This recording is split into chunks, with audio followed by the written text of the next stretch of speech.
Celebrating the 10th anniversary of the official establishment of a commercial division in the Eastern Caribbean Supreme Court, which was established in the Virgin Islands in April 2009. Before then, there were commercial matters, but they were a part of the civil division. The work, the caseload, the amount of cases have expanded so much that we needed to have a dedicated court.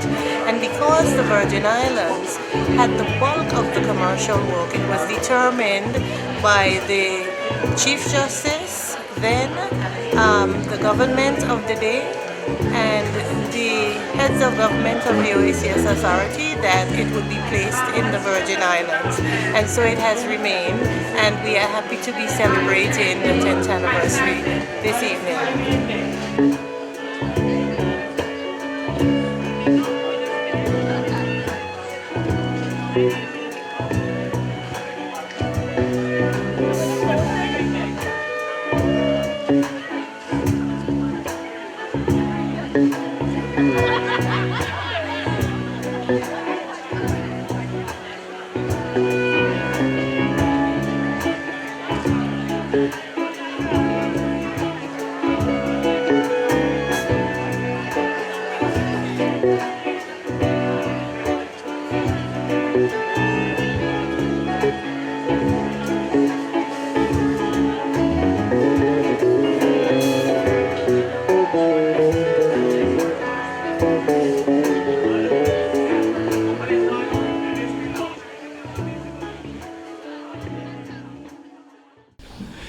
It is my distinct pleasure and honor to have been asked to be your master of ceremonies for this gala dinner in celebration of the 10th anniversary of the establishment of the Commercial Division of the Eastern Caribbean Supreme Court in the territory of the Virgin Islands.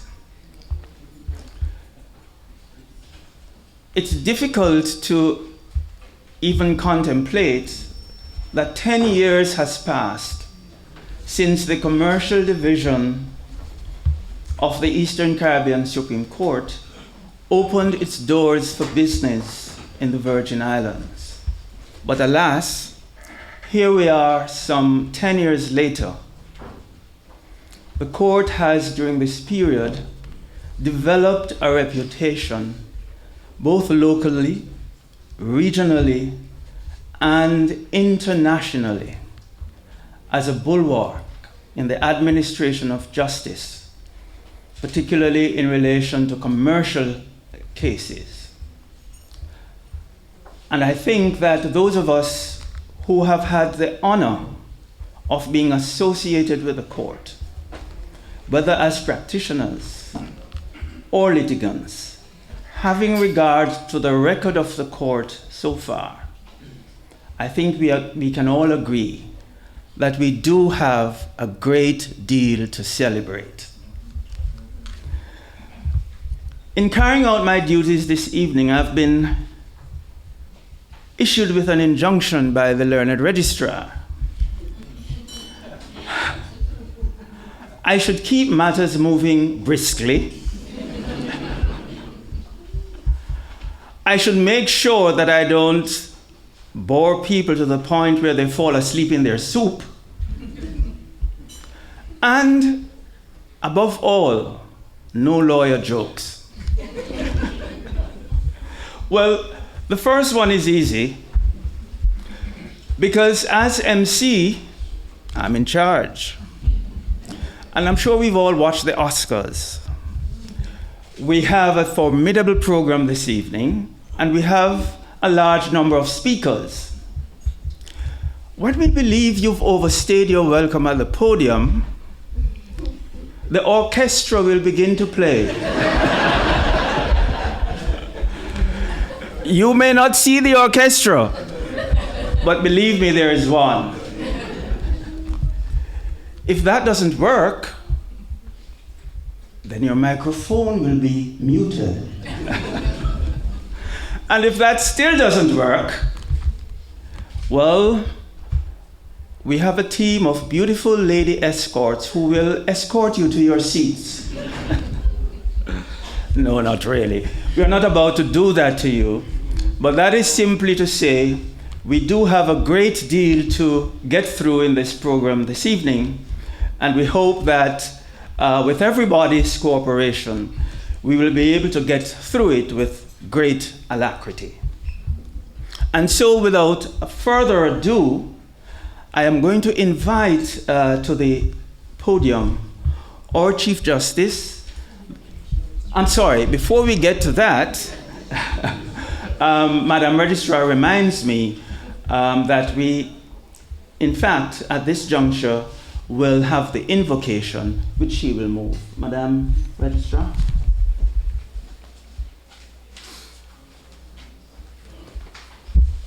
Almighty and merciful God, you have been with us for the past 10 years.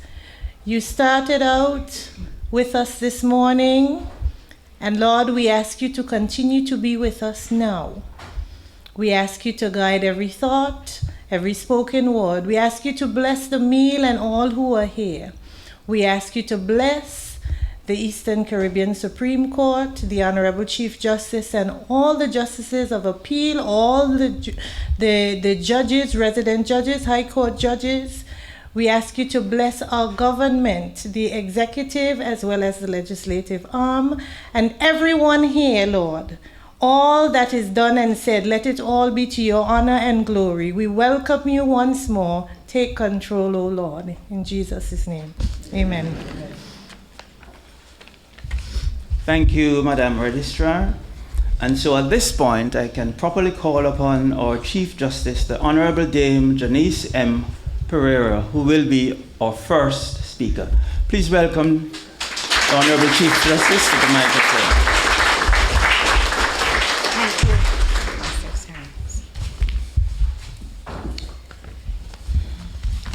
Yes, Honorable Premier Andrew Foy, Justices of Appeal, High Court judges, other ministers of government, members of the inner bar, the outer bar, other members of the legal fraternity, distinguished guests, ladies and gentlemen, otherwise I adopt a protocol. Thank you. Good evening. As the court was reviewing its years of events, it dawned on us that the commercial court in the Virgin Islands had turned a decade in its operations. And so, as Master of Ceremony said, it's really hard to think that 10 years have gone by so quickly. And so we thought that it was fitting that this milestone should be celebrated and memorialized. The span of a decade affords a great point of reference to reflect from whence we came, our journey over that period to where we are now, and as good as any time to shape the vision for the future. There are some key events to which I make reference briefly because it tells the story of the commercial court. The first I recall was 1984 with the passage of the International Business Companies Act. And that was a slow start I was registrar of the court at the time when the first business company was incorporated. And then came 1989, where events unfolding in Panama became what I would term a game changer for the territory of the Virgin Islands. It was then that the offshore industry took off, and I dare say never looked back. Now, we fast forward to 1994, when disputes began to arise between international business corporations. And it was in that year, I was then in private practice and remember the very first large commercial case coming before the court. And it was then that the BVI recognized that something else needed to complement these offshore incorporations, namely the determination and settling of international disputes. And so this awakened that need for a solution. And so after much discussion, planning, consultation, the commercial court, as a division of the jurisdiction of the Regional Eastern Caribbean Supreme Court, was officially established in 2009. I am happy to say I was there for that too. By that time, I was a Justice of Appeal, just beginning as a Justice of Appeal. So in starting officially, I would say that the Virgin Islands struck gold when the Honorable Justice Bannister, Queen's Counsel, was selected to administer the commercial court. It was through his sterling work and unwavering commitment that catapulted the commercial court of the Virgin Islands as a world-class court with a reputation for speedy determination of international disputes, always at the highest standard. Under his stewardship, the court's reputation grew and the work of the court increased. And so we first started with a single judge and a sort of a half, in the sense that we had a number of part-time judges serving along with the single judge. And now we have 2 full-time judges engaged at all times. All of this in a space of 10 years. I think that that is a remarkable feat.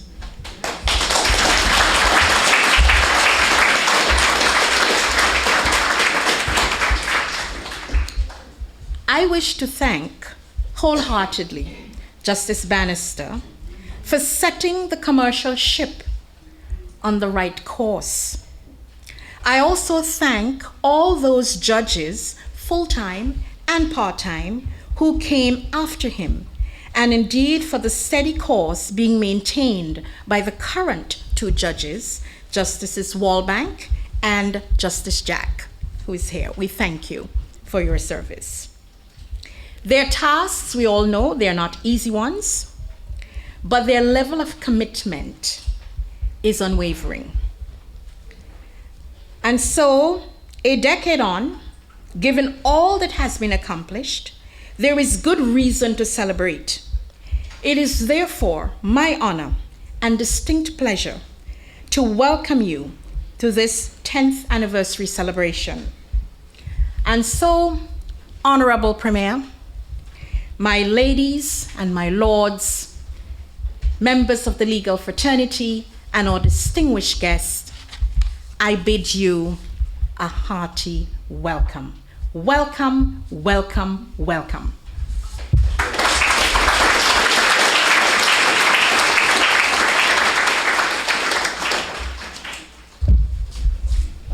Thank you, my lady Chief Justice. Before the establishment of the commercial court, it is well known to those of us who've practiced in the BVI courts over the years that the judges of the High Court, to whom the task then fell of adjudicating upon the most complex commercial cases, did yeoman service in ensuring that despite the constraints which necessarily obtained with their having to deal with not just a heavy caseload, but the whole range of disputes within the courts, that they were able to do so not only ably, but with distinction. One of our resident judges who served this territory during that time, before the advent of the commercial court, and who ultimately became Chief Justice of the Eastern Caribbean Supreme Court, was the Honorable Sir Hugh Rawlins. And this evening, we will have the pleasure of hearing a message from Justice Rawlins, which will be delivered by Madame Justice of Appeal Louise Blenman. Please welcome Justice of Appeal Blenman to the podium.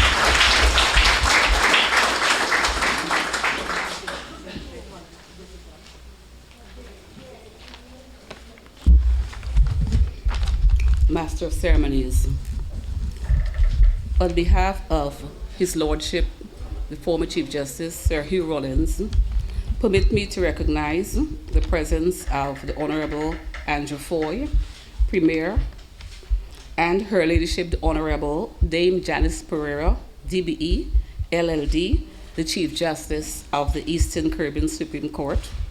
Permit me also to otherwise adopt the protocol that has been established. The invitation to Lady Rawlins and I to participate in this celebration is greatly appreciated. It would have been gratifying and nostalgic for us to attend, given my part in the establishment of the commercial division of the court and her unforgettable work experiences in this territory. Moreover, we have not visited for many years. Alas, we are not in the Caribbean at this time. This, as well as the time of the notice, renders our attendance impossible. Permit us, however, to express sincerely profound condolences on the passing of the Honorable Ralph Telford O'Neill, OBE, who gave his life in selfless service to these islands, to Mrs. Idris O'Neill, OBE, who was constantly with him, to his entire family, and to the government and the people of the Virgin Islands. We became aware of his passing on the day of his funeral. May you continue to find solace in his transformative work, which he did for and on behalf of the people of these islands. May his soul rest in eternal peace. It was a signal honor to have worked with the Honorable Ralph O'Neill in the venture to establish the commercial court. I recall how he beamed with pride and satisfaction on the 9th of May 2009 during our ceremonial signing of the Memorandum of Understanding that set out the framework for the administrative relationship between the government and the Eastern Caribbean Supreme Court for the establishment of the commercial division. The occasion was also symbolic in that it highlighted the wide acceptance of the project by the presence of many stakeholders who had an interest in the division. These included the governor at the time, ministers of the government, and members of the opposition, the deputy governor, Mrs. Ines Archibald, and Mrs. Julia Christopher, her permanent secretary, who had both worked assiduously on the project from its inception. Representatives of the bar and representatives of the construction teams. You would imagine our collective sense of relief and satisfaction that after many travels and meetings, The project, which involved the conversion of the Banco Popular de Puerto Rico's building, was well underway. The idea to establish a commercial division of the court in the Virgin Islands was floated during the 1990s out of the realization that a specialist court for litigation of international business cases was a sine qua non to the successful development of the BVI's offshore commercial sector. The road to establishing the court was paved with uncertainty. During the late 1990s, a member of the United Kingdom Parliament had raised the issue of delays in the delivery of judgments in international business cases in our court. Two committees were established, one by the governor and the other by the then Chief Justice, Sir Dennis Byron. The central recommendation in the report of the Governor's Committee was to establish a commercial court in the court system for the Virgin Islands outside of the Eastern Caribbean Supreme Court. In fact, there were those who advocated for a total break from the Eastern Caribbean Supreme Court. The assignment of the Honorable Justice Susie Duverne of blessed memory to the Virgin Islands, and shortly thereafter, my assignment here in 2002 came against that background. The Chief Justice mandated us to keep our heads down and work with unceasing dispatch to ensure that the proposed separation did not become an eventuality. We took that mandate literally, but later had occasion to surmise that it took years off our lives. The Chief Justice's Committee undertook to assess the introduction of a specialized commercial division as part of an overall effort to modernize the Eastern Caribbean Supreme Court. The committee was mandated to design a pilot commercial division to serve the Virgin Islands first, and the other OECS countries eventually. There followed another initiative by the Chief Justice and the government of Premier Ralph O'Neill. On its basis, Mr. Robert Lipshaw was commissioned to carry out a study and to provide a design for the establishment of a commercial division of the Eastern Caribbean Supreme Court for the Virgin Islands. The division became a reality in its present form, guided by the recommendation in the Lipshaw report of the 14th of February 2004. This occasion does not permit an elaboration of its terms. Safe to observe that they provided the basis for a new culture of efficiency in litigation.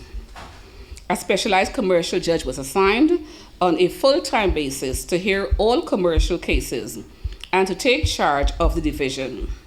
Justice Edward Bannister, Queen's Counsel, the first judge of the division, fulfilled the role with distinction. The rules of procedure for the division were crafted by significant inputs by him, by former Justice of Appeal Michael Gordon, Queen's Counsel, and Justice of Appeal Paul Webster, Queen's Counsel, and members of the Virgin Islands Bar. Recognizing the critical importance of the commercial court for the survival and development of the international commercial sector, the government undertook to meet all expenses for its establishment. It financed every aspect of the building, its purchase, conversion, renovation, retrofitting with modern court technology. It also met all expenses for the judge and for the training of court staff. It was a far-sighted and worthy investment. Statistics would show the significant increase in the registration of international business companies in the ensuing years. The results occasioned other offshore jurisdictions to seek to establish commercial courts as well. Lipshaw's observations that in other Eastern Caribbean jurisdictions, commercial specialization may follow depending upon the caseload and the results of the Virgin Island pilot is noteworthy. It has led indeed to the establishment of a commercial division in St. Lucia. Others would likely follow in the fullness of time. As you reflect, may your celebration of this milestone be uplifting and enjoyable. Lady Rawlins and I take this opportunity to wish everyone a Christmas season filled with good cheer and many blessings in the new year.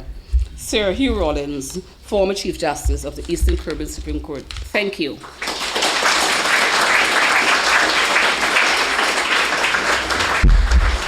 Thank you, Justice of Appeal Lenman. Now, I did say that the registrar enjoined me not to tell any lawyer jokes. The non-lawyer cynics may say, well, that's easy. One was heard to remark, actually, there are only 3 lawyer jokes. The rest of them are all true.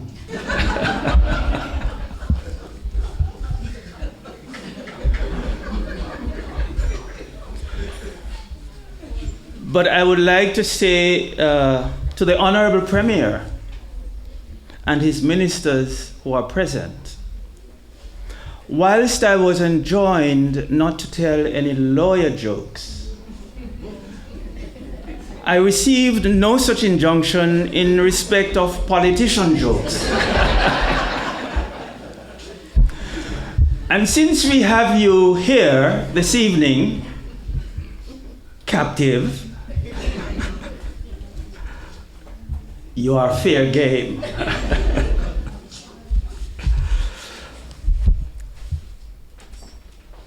Our next speaker is none other than our current Premier, the Honorable Andrew Foy. Please welcome the Honorable Premier to the podium.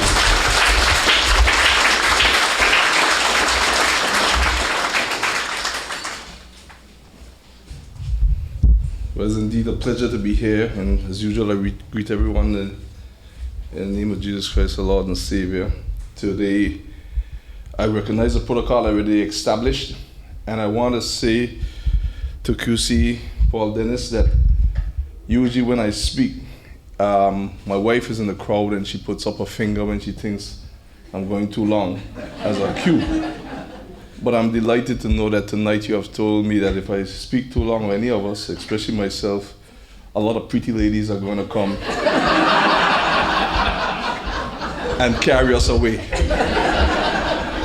So please forgive me if I test that out.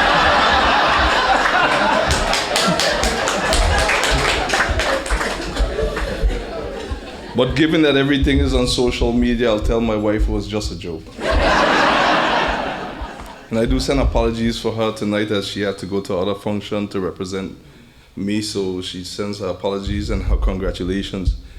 And I want to say that although in my effort to be brief, I do apologize because I myself have to leave after a while to another function, being that last night was a premier's party and I was out from 6, and this happened to be my 4th function from the day. But I have one more to go. So when I leave, I want to let you know, QC Dennis, that you're free at any political jokes. Because somehow knowing him, I know he's going to put in one. But just for the sake of my ministers, my cabinet, I'll tell one lawyer joke, and then I'll get to the speech because, there was this gang of thieves and they were out robbing, and I'm sure you probably would have heard about this one, and they went into a party, they robbed the party, and those guys came out with $2,000. And then they passed by another party and they robbed the party and they came out with $4,000. But when they went in, there was a party of lawyers and they went in there, but the lawyers were so strong they beat them up. And when they came out wounded. So when they went home, the other thieves went to the head thief. He said that last crowd was tough. It was lawyers. He said, yes. He said, but we still come out with $300. He said, yes, but we went with $7,000. On that note, that is one of the jokes that fall under not true.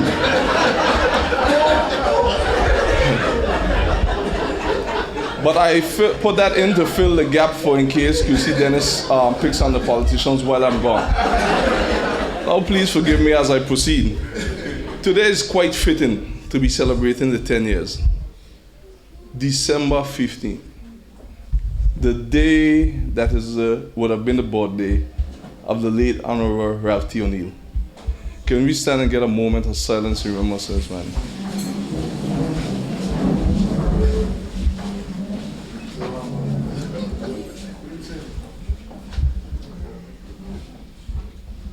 Amen. You can sit, may his soul rest in peace.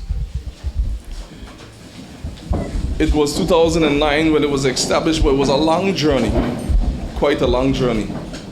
And I remember it in 2009 when it was established under Honorable R.T. O'Neill, who was the premier at the time.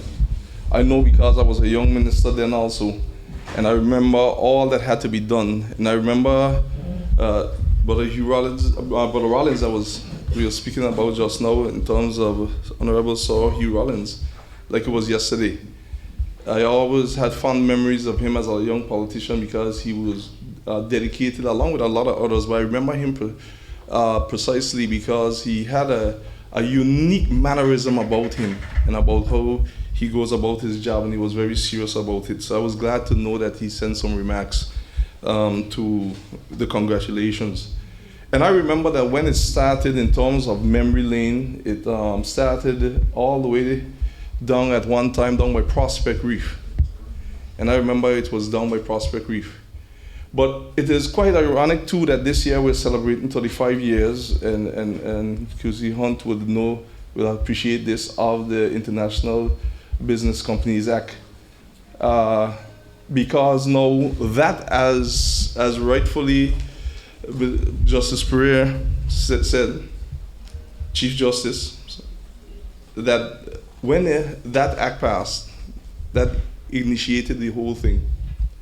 And out of that, the commercial code after a while was birthed and had to come on its own and grow up and be an adult and leave home from in the civil code. And then it became an entity unto itself. And then after that, meeting Prospect Reef and swimming with the dolphins, it had to find a home.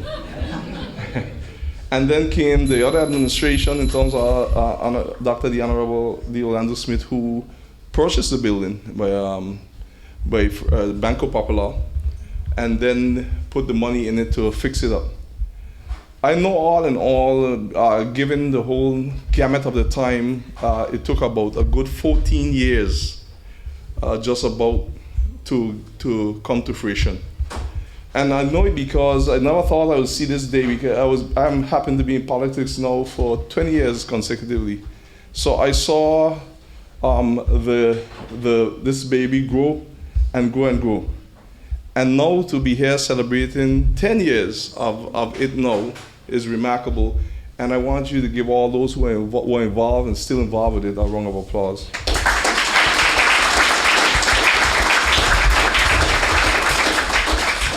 I realized that we didn't know what we have. Usually people are more critical of things, what is next to them, and praise things that is far from them, because that's just how human beings are. People who live in BVI say it's only BVI. No, that's how human beings are. That when you read the Bible, they were the same with Christ until he left.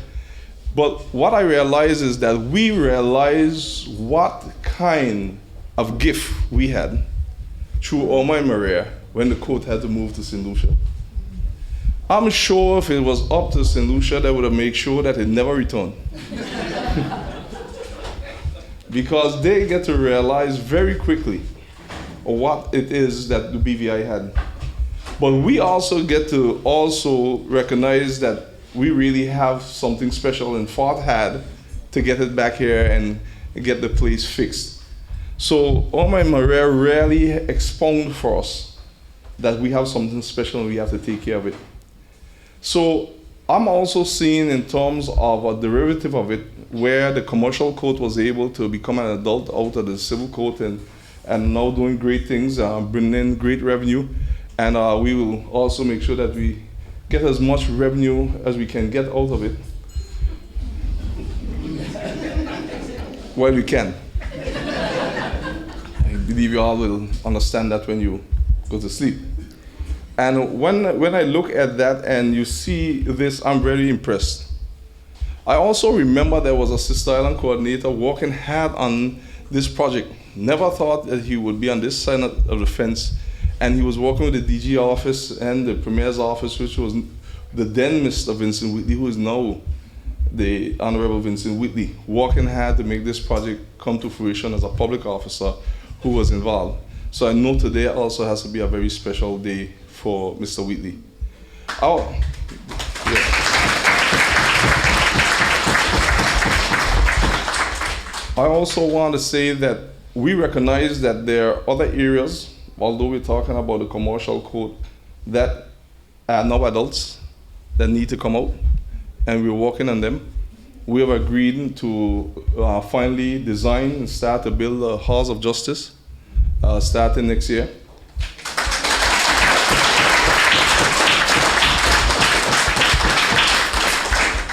We sat, and one of the areas that I did with the CDB loan, which is where it was coming out for, is to agree with the governor, and I repurposed the loan so that we can spend $4.5 million this year out of the loan funding so that it cannot go. First, the design was just to repair the magistrate court, but that can't work. So now, we'll take more money than what was allocated.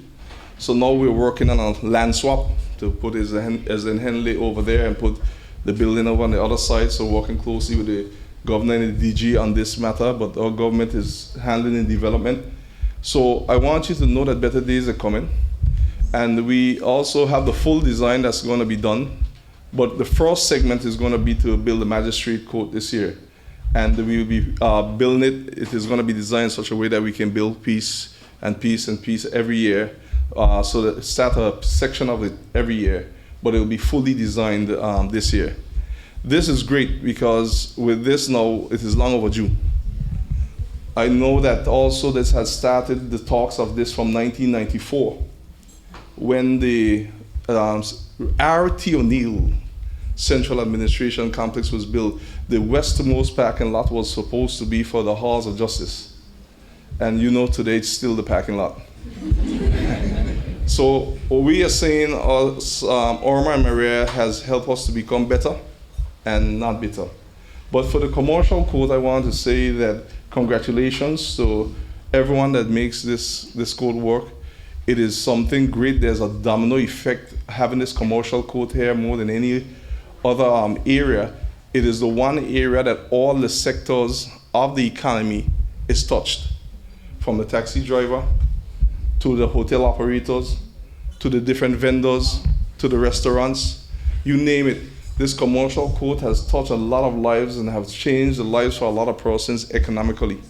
So it's not only what happened inside the code that is significant to the BVI, but it's also what happens outside of the code by all those who use it and who come to our shows to use it. So I want to celebrate each person and ask you to continue to move from strength to strength. And we have this celebration so serious that you were able to get 6/8 of the sitting government to be here tonight. Apologies for 2 of them.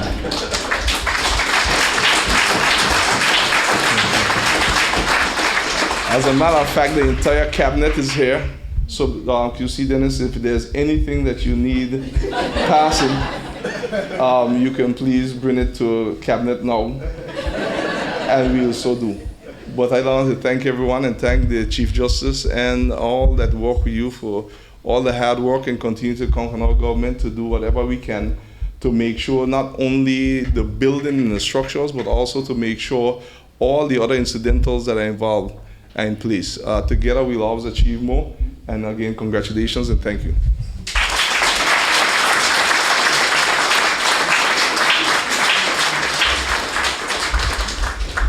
Thank you, Premier Foy, for those remarks. And I have to warn you, careful what you ask for. And as regards your preempting my politician jokes, well, lawyers are seldom, if ever, speechless. But all I can say after that is, touché.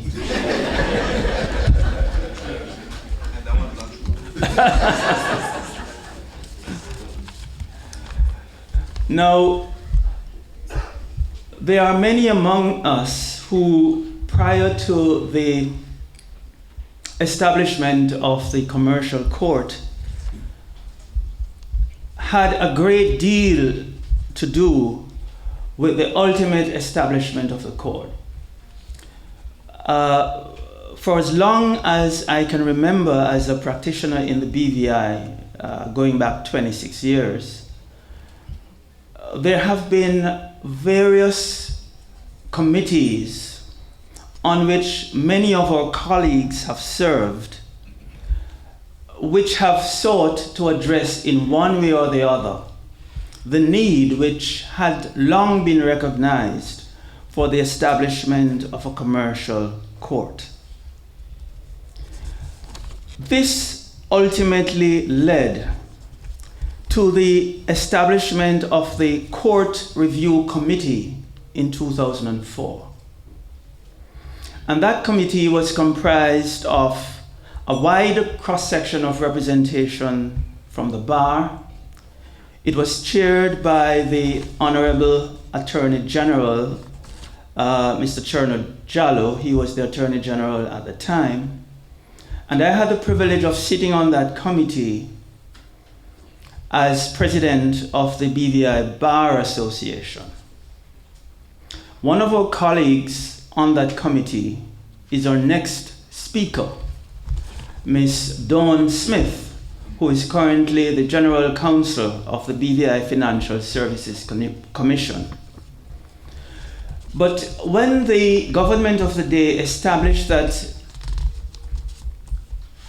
BVI Court Review Committee, it was Dawn's research which led to the appointment of a team of consultants, which later became known as the Essex Committee, which ultimately led to a recommendation that instead of the BVI establishing a standalone commercial court of its own in the jurisdiction, the commercial court ought properly to have been established within the auspices of the Eastern Caribbean Supreme Court and as a division of that court. It gives me great pleasure at this juncture to welcome Dawn Smith to the podium. Let's have a hand for Dawn. And Dawn will share her reflections with you in relation to those matters.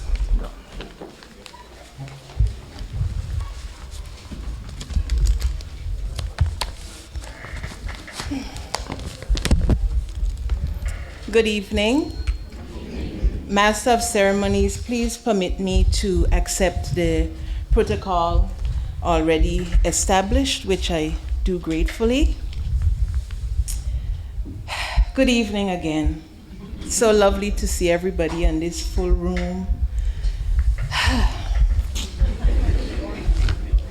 When I reflect on the relatively early days of commercial litigation in the Virgin Islands, I cannot help but reflect also on the admonition that we must press on regardless. You see, the establishment of the commercial court took well over 15 years from idea to inception.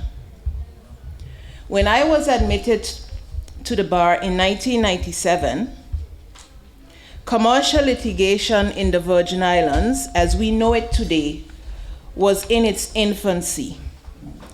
And being myself an infant at the bar, I grew with it. In those days, there was one judge, and I mean one judge, period, not one judge for the commercial court, just one judge. There were about 7 mostly small law firms. The Court of Appeal came once a year and sat only in the mornings, and sometimes not for the entire week. The fax machine was king, and bundles and skeleton arguments were not provided for in any rules of court or practice directions. Also, cell phones were quite uncommon, much less those that allowed you to read emails, if you even had email, anywhere and anytime. It was a different place. However, the international business companies under BVI's Register of Companies were coming of age, and disputes, thankfully for us lawyers, were emerging. First, a trickle, then a steady stream, and now I believe it is fair to say that they are fast and furious. But who is complaining? Back then, however, the sole judge, and later too, and I really don't know how they did it, but I think I learned a little bit from Justice Blenman just now. Among them, Justice Ephraim Georges and Justice Susie Devon, now both of blessed memory. Justices Benjamin, Rollins, Barrow, Charles, Smith, Olivetti, juggled the criminal, civil, and commercial lists. In fact, there was only two lists then. There was the civil list and the criminal list, and the commercial matters were on the civil list. And they juggled them all. It boggles my mind even today. Successive registrars and their staff, as well as the court reporting unit, which was then under the leadership of Ms. Janice Stout, provided invaluable service and were incessantly harassed by people like me in my young eagerness with increasingly large filings, requests for urgent hearings, and overnight transcripts. The growing commercial caseload was placing a big burden on the court system, and something really had to be done.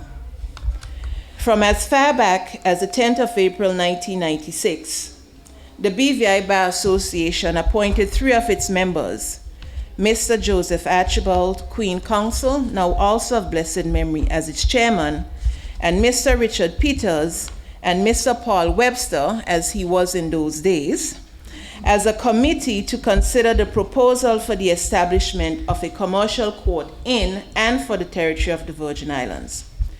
Shortly afterwards, and even before that committee submitted its report to the president at the time, Mr. Michael Regal's Queen Counsel, they sought the audience of the then Chief Minister, Honorable Ralph T. O'Neill, also of blessed memory, and also of the then Director of Financial Services, Mr. Robert Mathavius.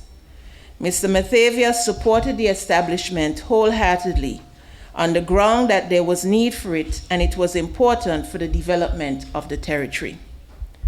On the 11th of June 1998, the committee submitted its report. Then, in February 2003, Executive Council, now Cabinet, formed an ad hoc committee to review the present arrangements for commercial litigation in the territory and recommend such changes as they considered desirable. That committee also submitted a report in July 2004. Patience is a virtue.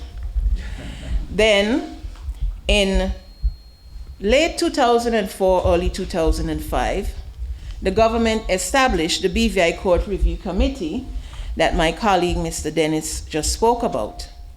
Both myself and our able chairman were members of that committee, chaired by Mr. Chono Jallo, Queen's Counsel, who was then Attorney General. By that time, and I have a lot of stories that I can tell you, but I'm limiting them.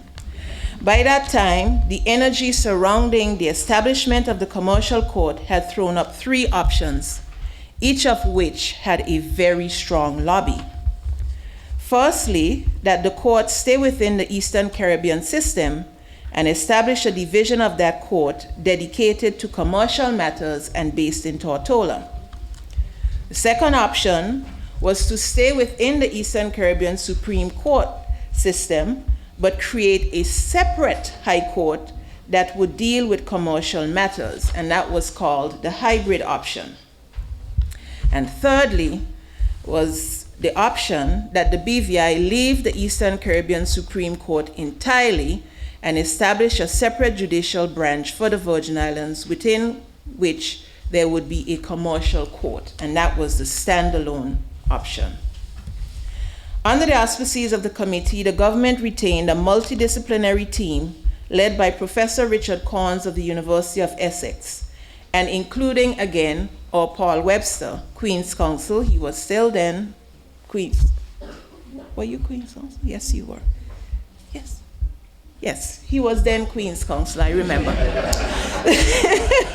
To evaluate the existing court system in the territory and advise on the 3 reform options. Option A, the model that we have now, was recommended by the team and accepted by the government, who then gamely came up with the funding and partnered with the Eastern Caribbean Supreme Court to establish the Commercial Division, which is now housed in what I still call the former First Pennsylvania Bank building on Main Street. By that time, I was the director of the London office and was again tasked with helping to identify another consultant, and this one was for court design. I had the privilege that time of meeting with Mr. Edward Bannister socially, and then officially after he was appointed as the first judge of the Commercial Division of the Eastern Caribbean Supreme Court. While all this was happening, the commercial bar was growing steadily. The number, width, and breadth of cases before the court had high stakes and were relentlessly challenging with complex and sometimes novel characteristics. The commercial court was finally established on the 9th of May, 2009, and the court building was officially opened at its current location later that year. Very soon, the BVI bar exemplified the old tourist board slogan from yesteryear that some of you may remember. Yes, we are different. Legal practitioners from all corners of the globe were admitted, bringing not only their personal diversity, but servicing a diverse clientele with diverse disputes and enriching the practice of law in the territory, in jurisprudence, and in technique. I am confident that we can all concede that the court needs the support of the government, the administration and work of the judiciary and its teams, the professionalism of the bar, and of course, clients. The importance of each constituent part was most evident in September 2017 when Hurricanes Irma and Maria devastated our islands. The commercial court barely skipped a beat as government, the judiciary under the leadership of our Chief Justice Dame Janice, the bar, the registry, and our regional host, the government of St. Lucia, rallied together to relocate the commercial court to St. Lucia until December 2017, by which time, in my capacity as acting permanent secretary in the Premier's office, I was asked to ensure that it came back home. In terms of time, the process of establishing the commercial court in the Virgin Islands took almost 15 years. In fact, it took more than 15 years. It is standing the test of time, trials, and tribulations. It is a resilient court. It is a significant milestone that we celebrate today, and that we can all be gathered here this evening to mark this occasion is a testament that come what may, we should press on regardless. I look forward to the 20th anniversary celebrations and to seeing all of you there. Thank you.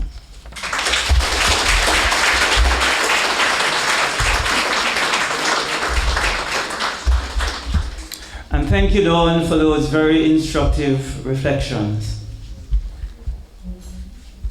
Our next speaker has been associated with the Office of the Attorney General in the BVI for no less than the past 18 years. Joining the Attorney General's chambers in 2001, our current Attorney General, the Honorable Baba Aziz, has since then served this territory with distinction, ultimately assuming the role of Acting Attorney General and ultimately being appointed as Attorney General a capacity in which he has served since 2010. During those 18 years of service to this territory, there was only a brief 2 or 3 year hiatus. As Attorney General, Babel has been the titular head of the BVI bar. And during this period that he's been associated with the territory, he has served loyally, faithfully, and with distinction. I am particularly pleased, having regard to that track record, which has seen him advising the government on some of the most important pieces of legislation which has been passed in this territory over the last almost 2 decades. And so for that reason, I would like to invite my colleagues at the bar to stand and give a rousing ovation for Attorney General, the Honorable Babel Aziz.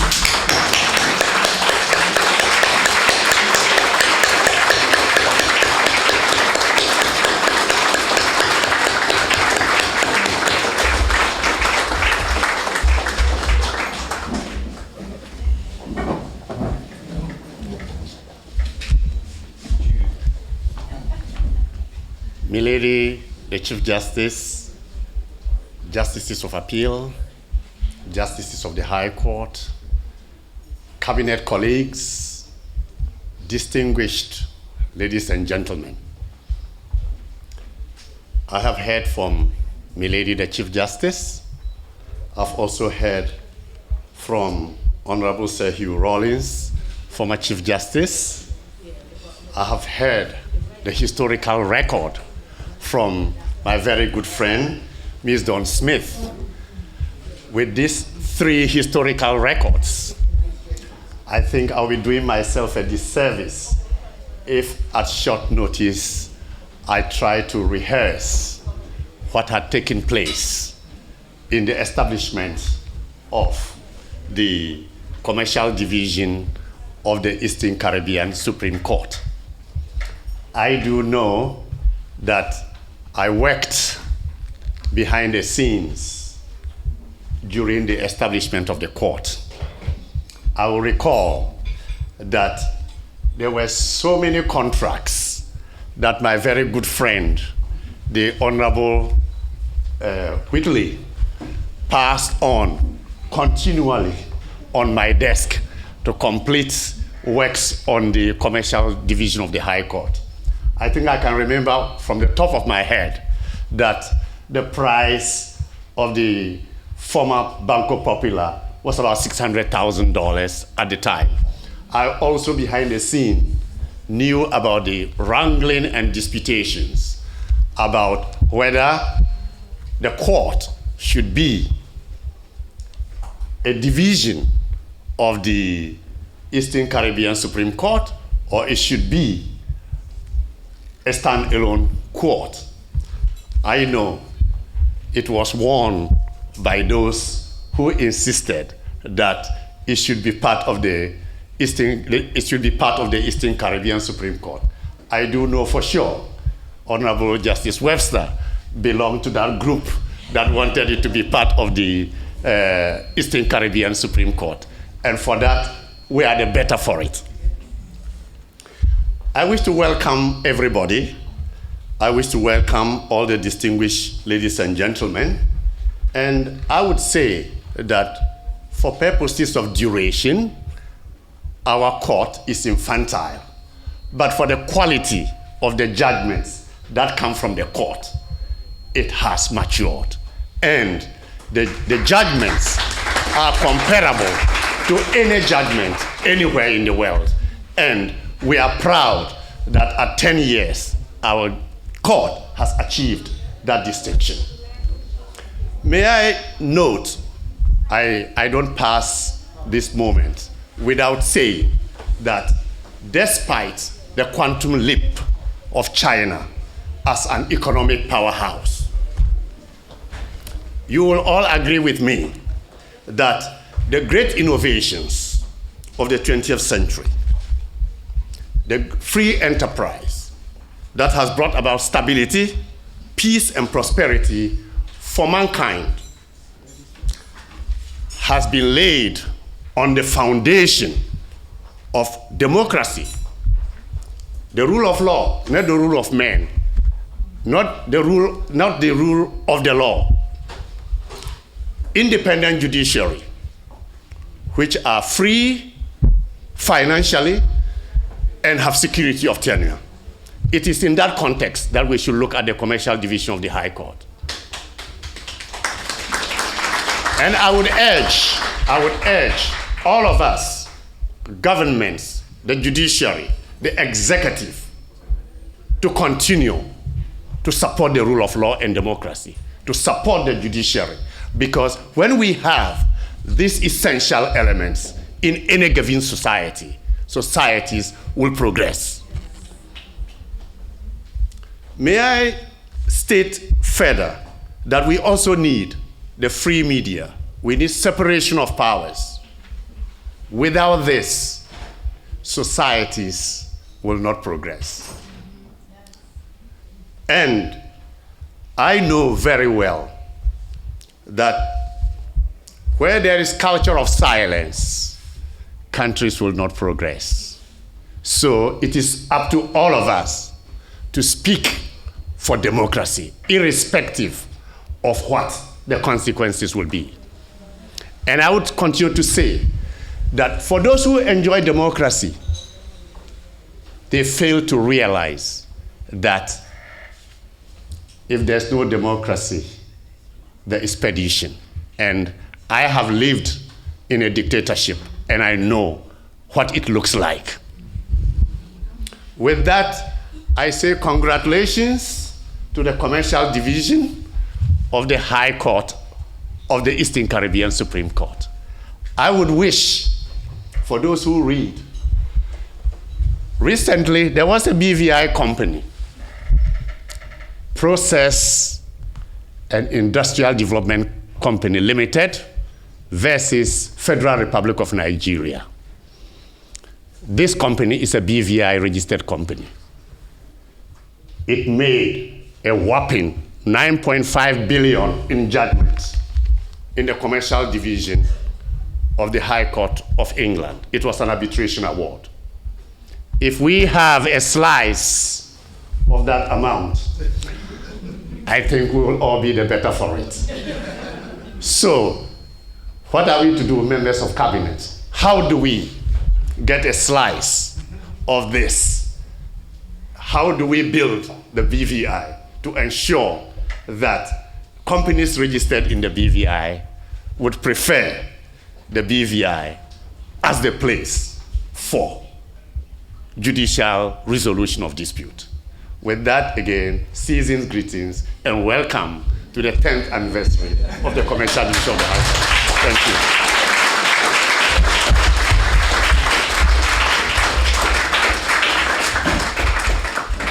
Thank you, Attorney General, for those heartfelt remarks.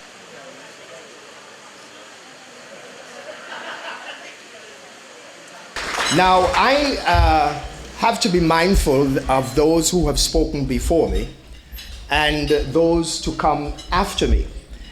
And so with that in mind, I will try to keep it as brief as possible. My wife is here with me this evening, so I have to resist any temptation to be escorted away by the beautiful ladies that Paul Dennis is promising those who want to do that. Now, much of the ground has been covered, and by such speakers in particular as not only our learned Chief Justice and Sir ex-Chief Justice Sir Hugh Rawlins, but also by Dawn Smith, who asked me at the buffet line to, as the young people say, big her up and say what a wonderful job she did in making that presentation. So Dawn, I have done as you've requested, as I have done for many years, having received those phone calls from you. Now, ladies and gentlemen, during the period, the 10-year period, and you will forgive me, I'm trying to read what I have on the phone here this evening. The bench of the commercial court has been occupied by quite a cadre of judges and eminent jurists. This has helped immensely to not only give the commercial court a sound grounding as a new court, but to establish its reputation internationally as a court dealing with important and weighty commercial and business disputes, and for the timely delivery of judgments, and for making a discernible contribution to the development of the jurisprudence in matters of insolvency, cross-border disputes, trust, and commercial litigation.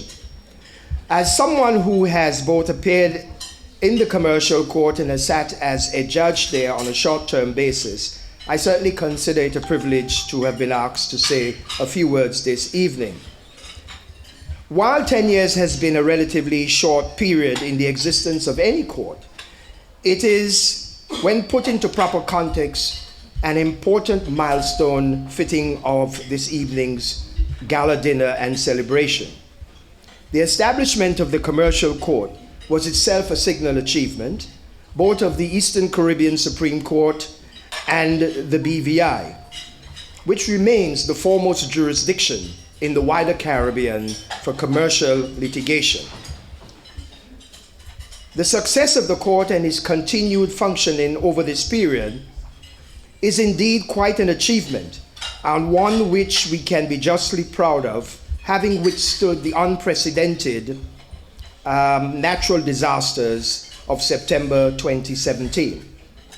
The immediacy with which the government of the Virgin Islands and our Chief Justice, with the assistance of the practicing bar, and most importantly, with the cooperation and assistance of the government of St. Lucia, set about to facilitate and ensure that the commercial court would continue to function within a relatively short period after these hurricanes, are a testimony to the importance of the commercial court to the economic well-being of the BVI, particularly in the area of financial services, which contributes in excess of 60% of all government revenues. However, foremost among all matters when one is considering celebrations such as this is indeed the role and function of the courts in dispensing justice in a fair and impartial manner. This is the constitutional role of the courts to uphold and maintain the rule of law in a democratic society. Essential to this is an independent and incorruptible judiciary, judges and jurists who deal with matters in a timely manner, recognizing the importance of the role of the courts in deciding disputes and cognizant of the keen interests of litigants in the timely resolution of their disputes. This is of particular importance in the areas of insolvency and commercial litigation, where the financial stakes are usually very high, and where the BVI applications and claims are often but one cog in the global litigation wheel involving the same disputes and parties. Looking back over the 10 years of the court's existence, our judges have certainly dealt with a large volume of matters and played a key role in resolving major international commercial disputes involving very large sums and high-profile and high-net-worth individuals and companies. The quality of the judgments and decisions have augured well for and enhanced the international reputation of the commercial court, and by extension, the British Virgin Islands, as a jurisdiction for the resolution of international commercial disputes. Collectively, we here, representing the government, the judiciary, and the practicing bar, must do what is necessary to further strengthen this court and its reputation, increase its efficiency, and develop its human resources. Democracy and the rule of law work better and are strengthened, protected, and preserved when they rest upon strong institutional foundations such as our courts. Let us look to the future with optimism, committed to the continued strengthening of our courts and to upholding the rule of law as the essential backbone to law and order, economic prosperity, and the betterment of the lives of future generations. Thank you.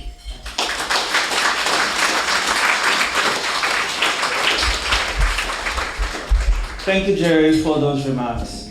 I think a number of our speakers have talked in their presentation about the contribution of the judges who have so far served the commercial court, some by way of temporary appointments and others by more long-term appointments.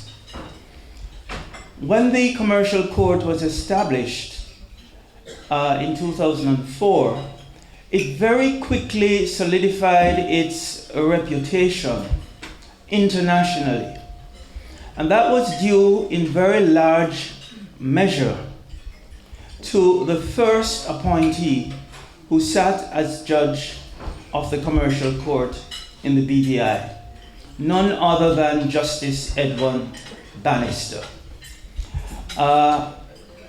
He was very unassuming, very understated, but he worked extremely hard. He was very dedicated, and from day one, he got the job done. And when his official duties in the BVI were completed, so much so, he has been asked on several occasions thereafter to return to assist the court as necessary.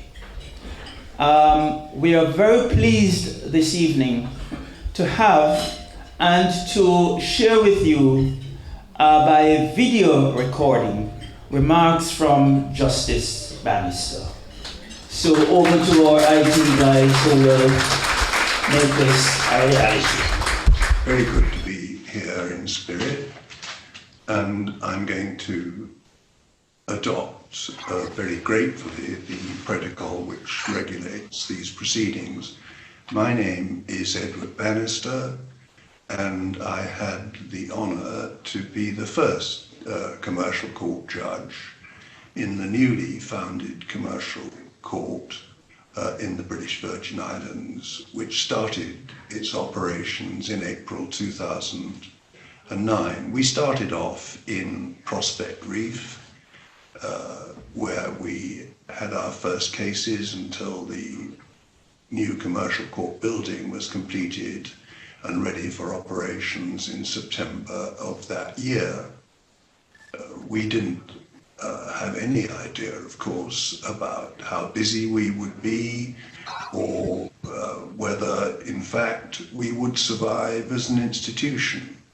But as it turned out, those who had decided to institute the court had tapped into a very rich sieve indeed, because there was a raft of business which was only too grateful to have a dedicated channel to listen to and decide their cases. And with the help of the court staff, the administration, personnel who set the court up and continued to keep it running, we were able, I think, to satisfy a burning need and keep our heads above water and deliver the service which was obviously required. And one of the questions that I've been asked to talk about is why I personally think there is a need for a dedicated commercial court. And the answer to that, very simply, I think, is that British Virgin Island companies conduct an awful lot of commerce globally. They are not only used as property holding companies, they in fact are in the business, very many of them, of facilitating commerce globally. This is partly because they are a very convenient vehicle for the carrying on of commerce in certain jurisdictions. I'm not going to name any particular ones, but this audience knows which they are, and they crop up. They crop up everywhere, as the saying goes, from China to Peru. I don't think they probably crop up in Peru very much, but they certainly do in the Republic of China. I had a personal illustration of this a couple of years back when I was touring in Russia. Very soon after we arrived in 2009, I had to decide a dispute about the ownership of a Russian supermarket company called Lenta. I think the dispute probably got resolved out of court in the end. But I'd never heard of a Russian supermarket company called Lenta, or indeed any other kind of Russian supermarket company. But in St. Petersburg, a couple of years ago, I looked out of the window of the tourist bus in which I was, and there outside was a very, very large supermarket thronged with people called Lenta. And that was a vivid illustration to me that these Virgin Island companies are not just names, many of them are not just names in the company's registry in Tortola. They are in fact engaged, obviously often very profitably indeed, in global commerce. And I think that it is a very important facility for them to have a dedicated commercial court backed by a very strong court of appeal and ultimately the Privy Council, in which disputes, when they arise, can be settled in their home jurisdiction, which is what it is. And so I think that events have shown that supplying these entities with a dedicated dispute resolution route is indeed important. It's important for them, and it obviously enables the British Virgin Islands to demonstrate conclusively that what the facilities, the incorporation facilities and the dispute resolution facilities which are offered by that jurisdiction contribute to and help smooth the path of global trade and commerce. That's all I want to say. Good night. And speaking about humor, Madam Registrar, may I be permitted just one? This defendant, I have her permission, was accused of murdering his wife and disposing of the body. Witness after witness came to the stand, testifying to all kinds of horrible threats that the accused had made towards his wife. And by the end of the evidence, things weren't looking very good for him. Undaunted, the accused man's lawyer rose to address the jury. "Ladies and gentlemen of the jury," he said, "I have something quite compelling to tell you. If you would all please direct your attention towards the door behind you on the left, you will see this supposedly dead woman walking through the door on her own 2 feet, very much alive." A hush descended on the courtroom as all eyes turned towards the door. "Aha!" said the lawyer after a few seconds of anxious waiting. "From the fact that your eyes all turned towards the door, it is quite obvious that you are not at all sure that this woman is dead. Much less that my client killed her. You must therefore acquit." To the lawyer's great surprise, when the jury ultimately returned its verdict, it was a verdict of guilty. But how could you say he's guilty?" questioned the lawyer. To which the foreman replied, "It is true that we all turned and looked towards the door, but there was one person who didn't."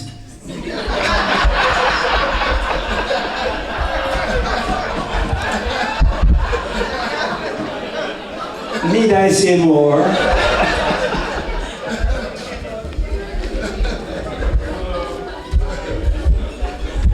Thank you for that indulgence, Madam Registrar.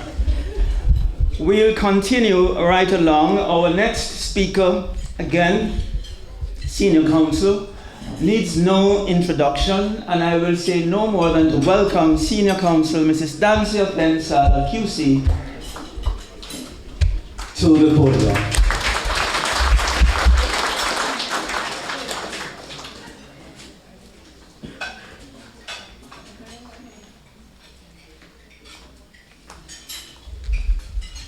Master of Ceremonies, Dame Janice, our distinguished Chief Justice, members of the judiciary, members of the government, colleagues, friends, everyone, good evening. I was very happy to accept the invitation of our registrar to say a few words about the path that was trod to the establishment of the Commercial Division of the Eastern Caribbean Supreme Court in 2009. I was really delighted to accept to do that because I believe that roots are important and that when one looks at a tree, one should know the roots of the tree. So much has been said tonight, though, that about the roots. Our former Chief Justice, my dear friend from University Days, Sir Hugh Rollins, he said a lot of what I had prepared to say, and others have done so. So I will vary what I had prepared to say a little. But yes, we all now know that over many years, discussions had gone on about how do we in this jurisdiction deal with the commercial decisions when disputes and other issues arose. There were several different committees. We've all heard Dawn did a great job at that, and so on. She's smiling. I had a very clear view and had gone on public record, as I'm wont to do, in stating that view. And my view was expressed and in an address that I delivered, and some of you here will remember that address, at the OECS Bar dinner, which was held at Long Bay. My view was very clear that the correct decision at that point in time was for a commercial division of the court to be established within the Eastern Caribbean Supreme Court. Happily, that view was very strongly endorsed in the Essex study, Professor Korn, Professor Dine, and all the others. And the decision was taken that that's the route that the country would follow. I became the deputy premier of this country and the minister of government, the first deputy premier, and the minister of government in the first cabinet of the Virgin Islands in August of 2007. And by that time, the government of which I was a part had a very clear decision, and the definite policy was that we would work on and see to the establishment at the earliest possible date of a commercial division within the Eastern Caribbean Supreme Court. And it was a wonderful and enjoyable and pleasant task and duty. And much of our work, particularly in 2008, went to seeing to the establishment of the court. We had all over many years, and many of us who were at the bar, Dame Janice, you were part of it, Mr. Justice Webster, my good friend, Jerry Ferrar of Queen's Counsel, and so on. We all had been part of the efforts to build a Hall of Justice. And you heard the Premier speak earlier about where the designated spot for that was. I think I still have in my paper some of the plans that were those. A lot of our lives went into that. But with the decision to establish the court and to do so on an urgent basis, having a physical facility was critical. And the government had bought the former Banco Popular. It's now Banco Popular. In those days, it was the first Pennsylvania Bank building. And those of you who practice actively in the courts would know, and I think it is of a little interest, if one is in the courtroom facing the bench, on the left-hand side, that's where the counters of the bank were, and where tellers served customers going into the bank. And the windows, which look over the parking lot, were in fact the vaults in the bank. And the government committed, the Attorney General has said it was $650,000 thereabouts, but we budgeted for and we committed and allocated specific funds to see to the creation of a proper physical facility to house the commercial division of the court. Budgetary allocations were made, they were honored, and we see the physical reality today. And not only did we want the physical facility to be adequate and of a proper standard, but the complete retrofitting of the building, the installation of proper technology and so on. And by the time that the court was formally launched, all of that was in place and funded by the taxpayers of the Virgin Islands. We're very proud of that. So the physical facility was there, but of course, there had to be the proper legal and constitutional framework within which the commercial division of the court would operate. And again, we devoted a great deal of time in discussions with the Foreign Office, the Foreign and Commonwealth Office, with the authority of the heads of government of the OECS, because of course our court is a matter of orders of Her Majesty's government, and we had to create and work out the appropriate legal and constitutional context for the commercial division. And our Premier, who was laid to rest last week, we in Cabinet approved, and he signed a memorandum of understanding between our government, the Chief Justice of the day, Sir Hugh Rollins, he signed it, and the Premier signed for us. I still have a copy somewhere among my papers. But a very critical aspect of that memorandum of understanding was to see to the proper financing of the court, because we were adamant that we wanted the court to be independent, we wanted it to be very properly resourced, we wanted it to be free from political interference, and part of that was, of course, providing the adequate and proper resources. And the government of the Virgin Islands, on its own, undertook the responsibility, which it still has, for the funding and the ongoing financing of the court. Several things I'm fast forwarding. And to the judiciary, it was an obvious, clear decision that the first judge of the court should be a person, we didn't go into the gender, but a person of eminence and ability and known competence as a commercial lawyer. The judges who had sat in the civil jurisdiction of the High Court had, as has been said, rendered yeoman service over the years, and we pay tribute to them, and their names have been called tonight. But the process of recruiting a commercial court judge was undertaken. Advertisements were published, interviews were done. The Judicial and Legal Services Commission drew up a short list of 3, and I remember the names of those 3. And of course, it is not the normal role of a cabinet to have any involvement in or any say in who are appointed judges of the court. But in the times that we were in, and given the newness of this all, that short list of 3 judges, having been vetted by the Judicial and Legal Services Commission, came to us in cabinet. And for me, it was an easy task. The name Edward Bannister was on the list. I knew Edward. Edward had completed a case which I had done at the High Court level before Justice Rollins. Dorian, I think some of you know. Dorian. I still remember the morning when I got this fax, and those days were faxes. Yes, we have the money is right here in Road Town. But Edward had completed that case in the Privy Council, and then I had met him socially in London, Dawn knows about this, at BVI House London, where I had hosted a reception on behalf of the government.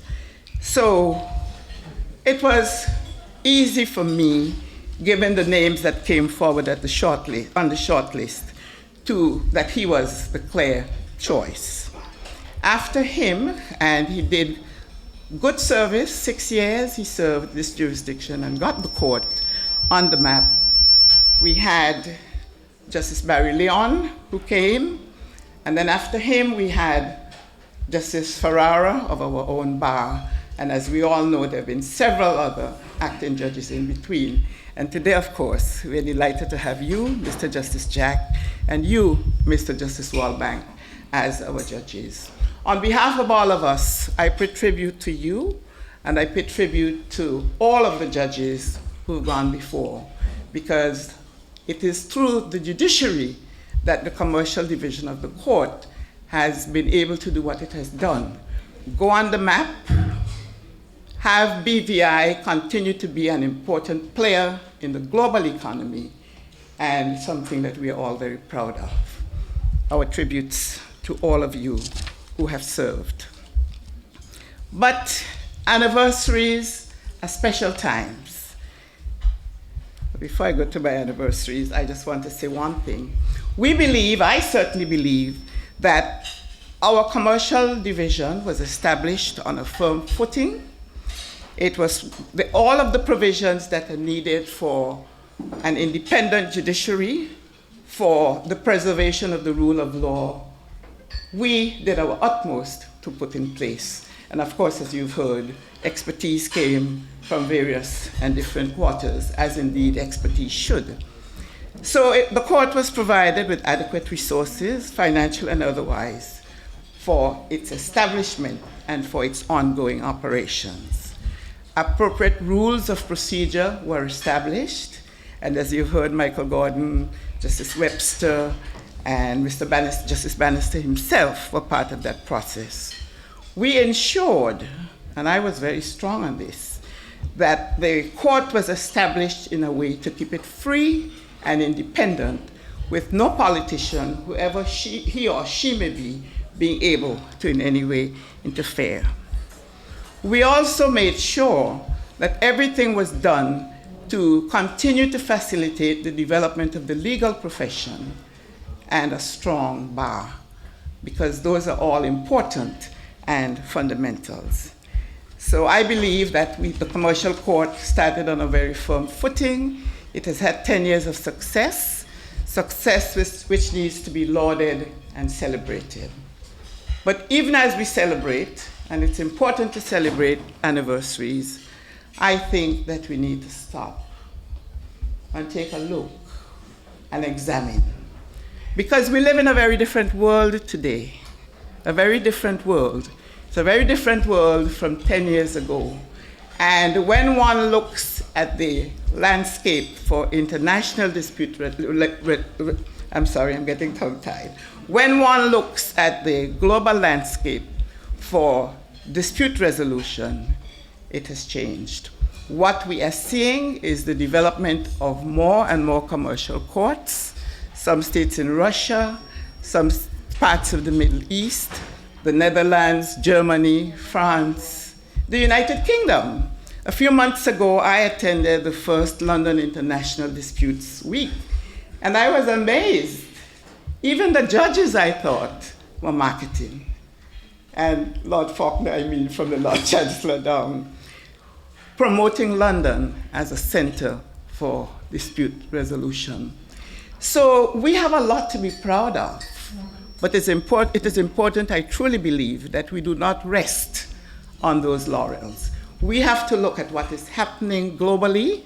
We have to look at what is happening internationally.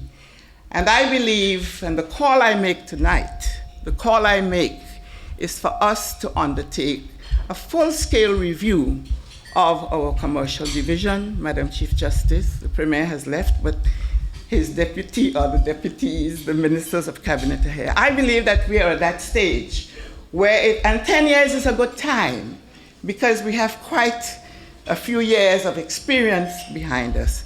I would call for a full-scale review, an independent, open review, not political, but with competent expertise from all over the world so that we can examine where our commercial court stands and be able to continue to keep it one of the vibrant ones and one of the foremost ones, but also make it competitive.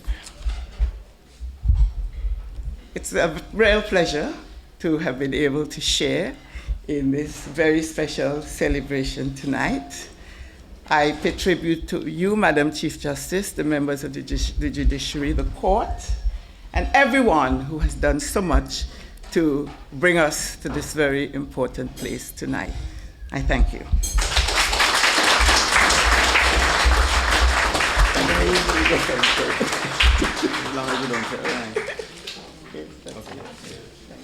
Thank you, Senior Counsel, for those remarks. Our next speaker is himself a former Attorney General of the Virgin Islands, which he was in a former incarnation. His contribution to the law and the administration of justice in the BVI is well known.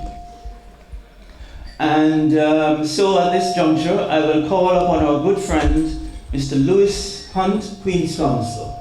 Put your hands together for Mr. Hunt.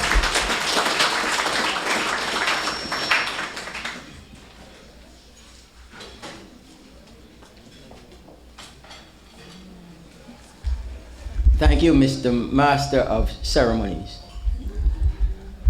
Madam Registrar kindly assigned me the task, which I think is the most pleasant for the evening, that of moving a toast to the judges and to the court. She is also considered, and I think it's quite adequate, that 3 minutes should be enough.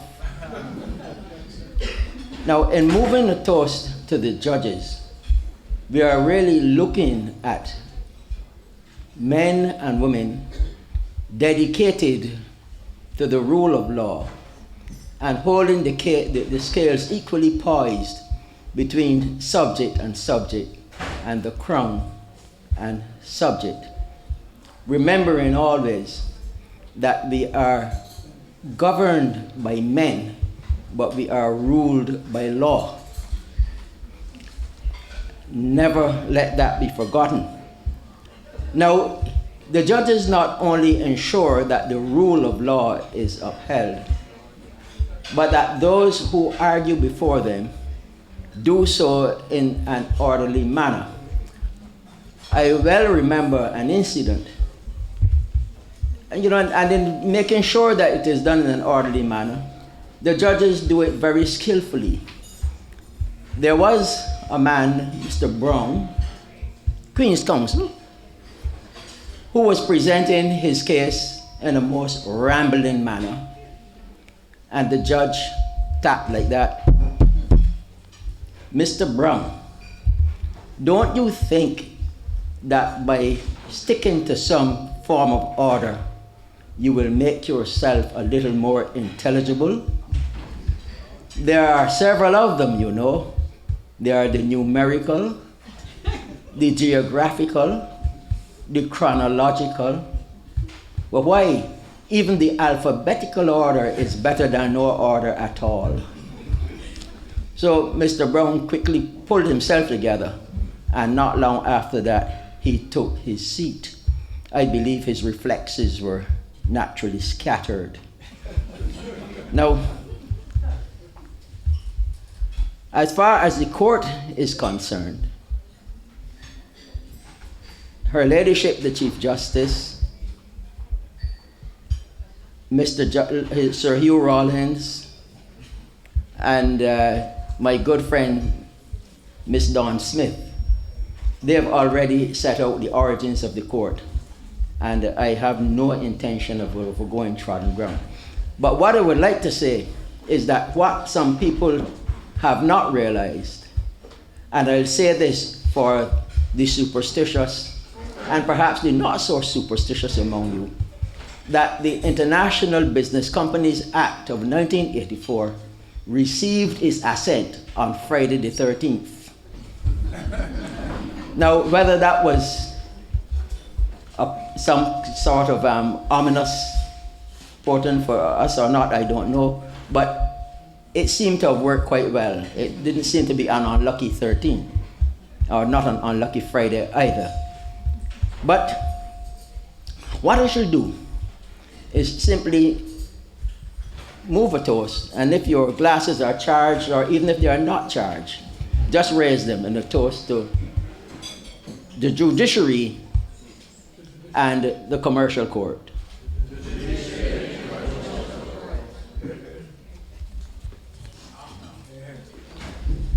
Thank you, Counsel, for those remarks.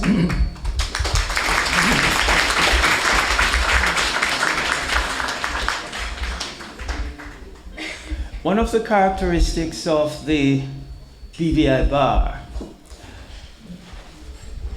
due particularly in more recent times, in large measure to the reputation of the commercial court, is that it has become very cosmopolitan, attracting some of the best legal commercial advocates.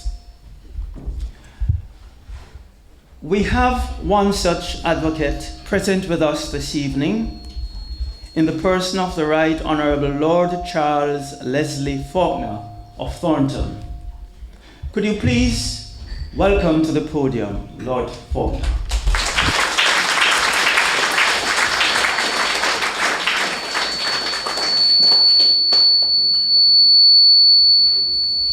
Sounds like the dentist, doesn't it?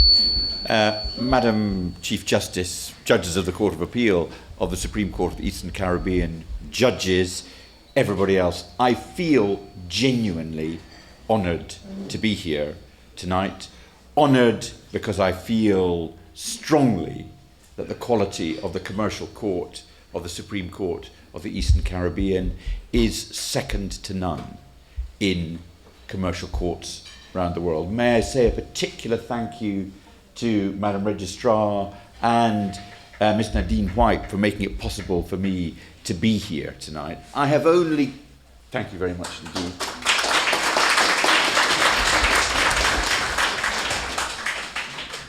I have really got 3 points to make. I make them as a lawyer who became a politician and then became a lawyer again. So I'm probably the most unpopular person in the room on the basis of things. And one thing that I learnt as a lawyer who became a politician, that nobody hates you more when you're a politician than the lawyers. When I was Lord Chancellor, I used to go to dinner every night with one or other group of lawyers. And at the time I was Lord Chancellor, like every Lord Chancellor, I was absolutely loathed by the lawyers for what I was doing. And every night the form would take exactly the same shape. They'd always be incredibly nice. There'd then be a speech. The speech would start incredibly nicely and then begin to absolutely paste me for whatever I was doing at the particular time. I remember my favourite dinner was in Lincoln's Inn, where an incredibly nice Lord Justice of Appeal got up, said 2 nice things about me, and then said, but I've got 3 criticisms of Lord Faulkner. And he gave the first one, which was absolutely devastating. I felt myself go red, and I felt embarrassed by the things he said.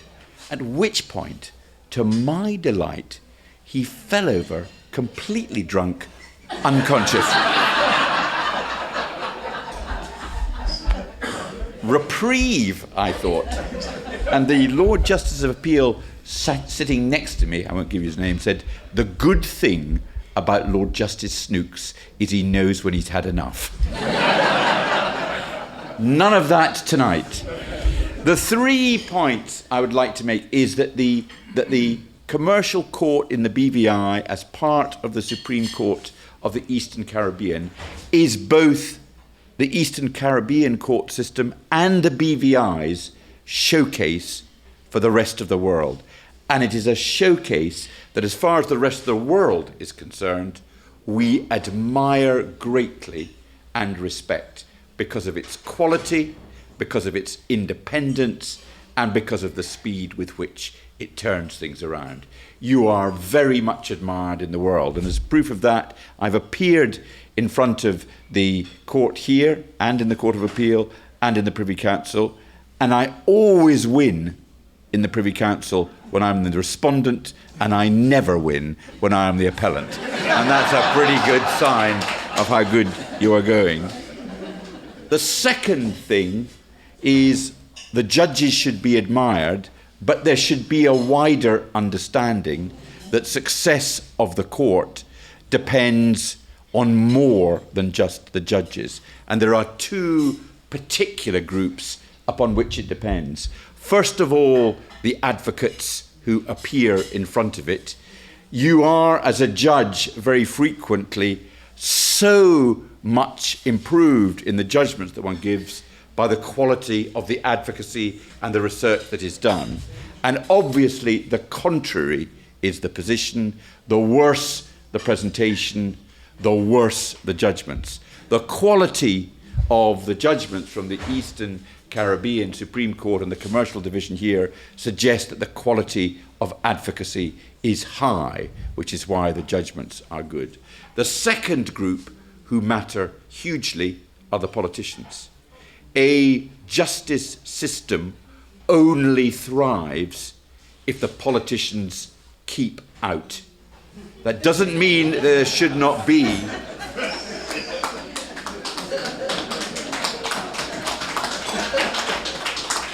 that does not mean that there should not be a suitably cordial and mutually understanding relationship between the judges and the politicians. There should not be mutual suspicion, but as the wise government of the BVI realises, leaving the court to get on with it is the signal that the rest of the world is looking at. And it's not just about interference directly with what a court does. The moment any jurisdiction's government starts to interfere with things that have to do with justice, watch confidence in the rest of the world evaporate in its court system. And it is plain in the British Virgin Islands that there is both that mutual confidence and that keeping out by the government, which gives the rest of the world the confidence that it requires to think we can send our disputes to the commercial court that sits in the British Virgin Islands because we know that they will be resolved in accordance with the law and the evidence, and there will be no interference by the government. And that is what makes the court strong. And it is worth saying that because not in the BVI, but all over the world, there is an increasing irritation being shown by elected governments of the restraints imposed upon them by courts. You can see it in the United States of America.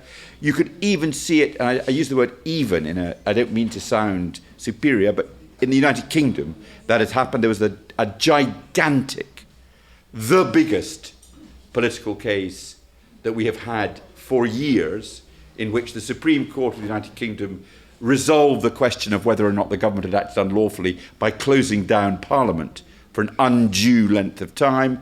They concluded that they had, so they struck down the prorogation of Parliament, which was done by Her Majesty the Queen on the advice of the Prime Minister. And then the next day in Parliament, the Attorney General and the Prime Minister both said, we disagree with the judgment, though we accept the order that has been made. And the Attorney General said, maybe we should be looking at the political vetting of judges, which would be the most fatal undermining of the rule of law. I come from the United Kingdom. I left on Friday the 13th, the anniversary of the founding of the Commercial Court, Mr. Master of Ceremonies, which was the day that Mr. Boris Johnson, who I'm told came here in the immediate aftermath of Hurricane Irma, so he'll be a close friend of the BVI, won a majority of 80 seats in the British House of Commons. I hope that what that means is he won't be interested in the courts anymore, because now he can do anything he wants through Parliament, which is a much more suitable thing for a Prime Minister to be doing. But there is buried, and do look at it when you get back to your iPads and computers, on page 48 of the Conservative Manifesto, there is a reference that says, words to the effect, we will take steps to ensure that the courts are not used to pursue politics by other means, which suggests that maybe he's going to clip the wings of the courts. My last point is there are universal principles of justice that are shared right throughout the world, keeping close to other judges and there being solidarity across borders between judges is what preserves the rule of law across the world. I am so delighted to have been here. I'm so delighted to have been able to express my admiration and my respect for the BVI Commercial Court, and long may it continue to thrive as it has done for the last 10 years. Thank you very much indeed.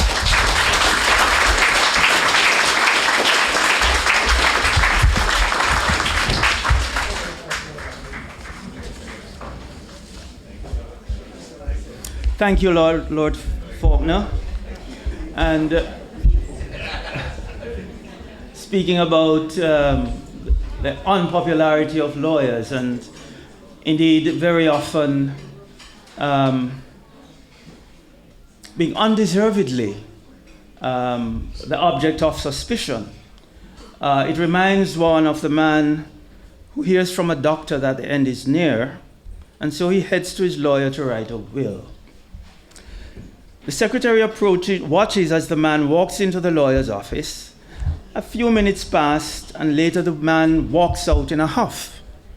"Can I help you, sir?" the secretary asks, dashing after him, as he was obviously upset. "Help me? This guy is crazy," he says, referring to the lawyer.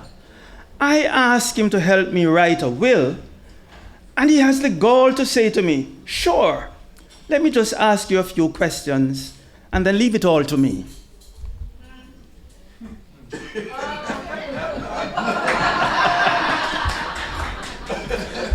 That one went over your heads.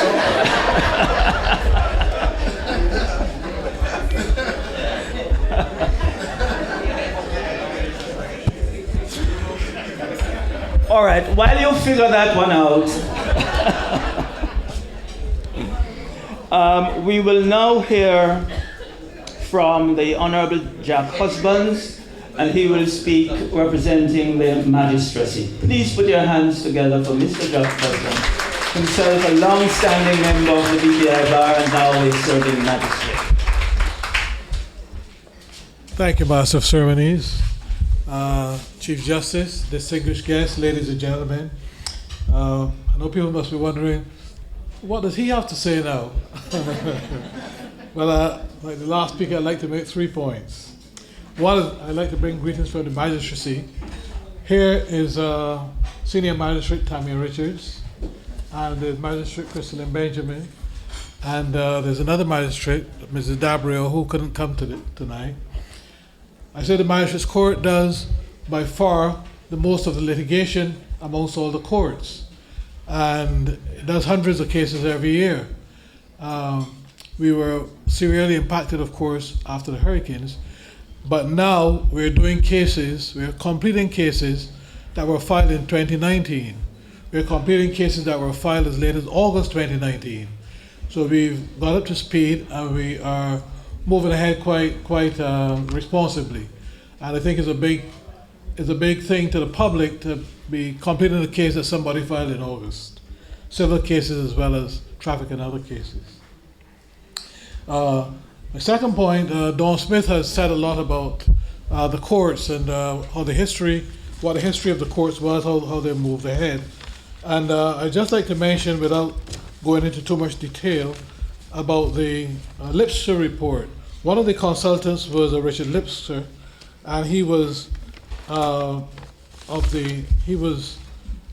appointed by the court committee.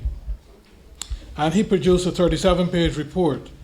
And in the report, he made a number of suggestions, a number of proposals. He was mandated to assess the introduction of a specialized commercial division as part of an overall effort to modernize the Eastern Caribbean Supreme Court and to divisionalize the court so that you'd have specialist courts such as the family court and the other aspects of the court. Matrimonial court, which deals with family, the commercial court, and other aspects of the court's business. Now, what has happened? The system settled first on the commercial court, as that was the most urgent. I think somebody referred to a case from 1992. I came at the end of 1992, and the major case at the time was what was called the KDDL case, in which I know Mr. Webster was involved, I believe the Chief Justice was involved, and I believe Mr. Ferrara was involved. Dancia was involved. I came to the Chambers of Dancia Pen and Company at the tail end of this case. And in that case, it became painfully apparent that something needed to be done because it was a huge commercial case and the infrastructure just didn't allow it to happen. And so this was the specialized nature of the court generally that the Chief Justice's Committee, that Mr. Richard Lipster reported on. It was contemplated that not only for commercial specialization, but it was contemplated that in the meantime, while we wait on the court, commercial judges in the BVI would hear cases from other territories, until resident judges in the other territories could be trained up to hear commercial cases, so that the commercial division was to spread throughout the region. That hasn't entirely happened, and Mr. Lipster prepared his report, I think it was in July 2004, and of course it took another 4 years, but things had moved on by then. Now, I'd like to also mention, in addition to the what has happened with the commercial court, there are just a couple of other points I'd like to mention.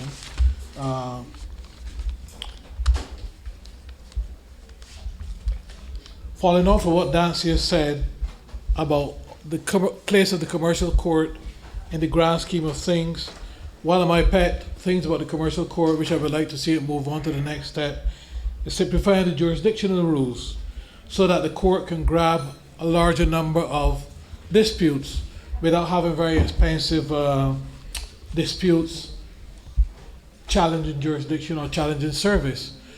I did a case some years ago in which Mr. Ferrara was involved for the plaintiff and Mr. Webster was involved for one of the respondents. It was called Texas Management. And the case went into the Privy Council. It was a commercial case, went into the Privy Council on the point alone as to whether the BVI court had jurisdiction. And after 3 or 4 years and tons of money that was spent, the Privy Council decided that there was no jurisdiction, which always struck me as fairly pointless. And I believe that's one of the things that the commercial division must get right in weeding out these cases where jurisdiction and other preliminary matters are in dispute at an early stage. I should also mention this, and pardon me but I think I should mention it, that after 10 years of the commercial court, I think it would be a good thing, and I think that we haven't moved ahead fast enough in moving to have more people placed in the commercial court, in the firms that end up doing commercial cases. I think the path to entry into the firms and ultimately doing commercial work before the commercial court must be improved. I think there's been a number of excuses. One of the excuses has been that the person doesn't have relevant experience, or the person didn't go to the right university. There are a number of barriers to entry into the firms. And I think, without crossing what Lord Falconer said about the government being too deeply involved in the administration of justice, that perhaps it is time for the government to take a greater stance in seeing that people are trained up in a way that they can have careers in the commercial division. And I think that this is one of the sad things that we haven't moved on, that after 10 years, the makeup of the practice of commercial law is still the same, and there's another system quite outside there for the practice of other areas of law. And in closing, if I could say that I've had some very good moments in the commercial court. One of the skills I liked was to see advocacy that was understated, not flowery or not over the top, not fuss or fanfare, but beautiful, elegant advocacy. And I've seen that on a number of occasions, and I was very, very moved by it. There's a lawyer called Robert Ham, QC, who appeared in a case involving Russians. It was the largest divorce on the planet at the time. And part of it was decided here because the husband had assets in the BVI. He had BVI companies. And he was worth about, Forbes said he was worth $9 billion, and his wife wanted half. I think he offered her $650 million, but she didn't think that was enough. And it was litigated here. So Robert Ham appeared for one of the parties, and it was a very complex case. And it was decided by Bannister. But his skill and his erudition, he was a big man with a small voice, you could hardly hear him. But the quality of his advocacy was so pure and so skillful and so elegant. I've seen that coming as well on the local bar from John Carrington. And I appeared before John once, and when you sat down and John began to speak, even though you're on the other side, you saw your case evaporate, and you knew that surely he must be right. Surely it's such an elegant and compelling testimony without fuss or fanfare.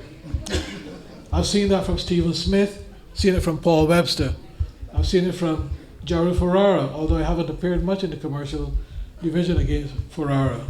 And these are signs of a maturing jurisdiction where advocacy is so pleasant, and skill is like being in the theater when you go to court. So I'm really happy that the court has moved on, and I look forward to the next 10 years. Thank you.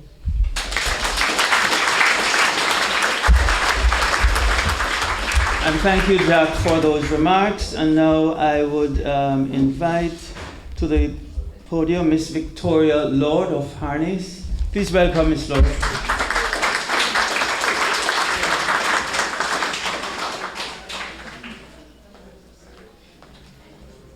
Well, good evening, everyone, and you'll be very pleased to know that Madam Registrar has impressed upon me that I must be brief. I'm grateful for that, Madam Registrar, having flown some 36 hours from Shanghai, I'm not sure I can last very much longer.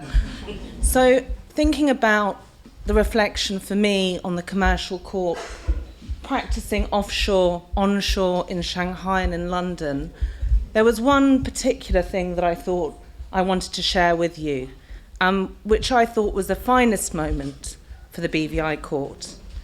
And that was after Irma.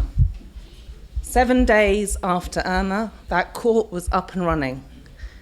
And that's a testament to every single person in this room.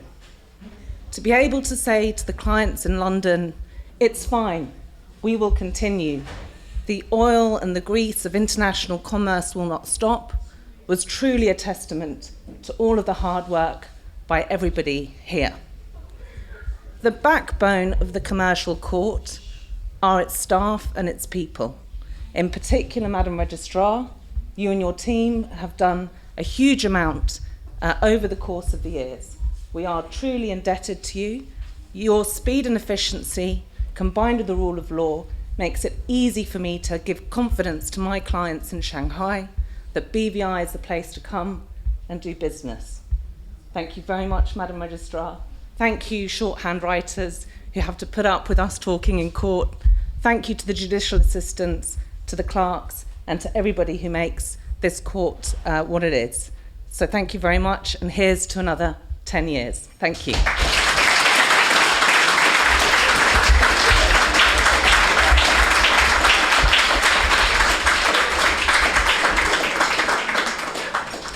Thank you, Vicky. Short and sweet, just the way we like it. We've heard a lot during the course of the evening about our commercial court judges. And of course, we have the two current sitting judges of the commercial court with us this evening, in the persons of the Honorable Justice Gerhard Wohlbank and the Honorable Justice Adrian Jack. At this juncture, we will invite Justice Wohlbank first to make a few remarks. Justice Wohlbank.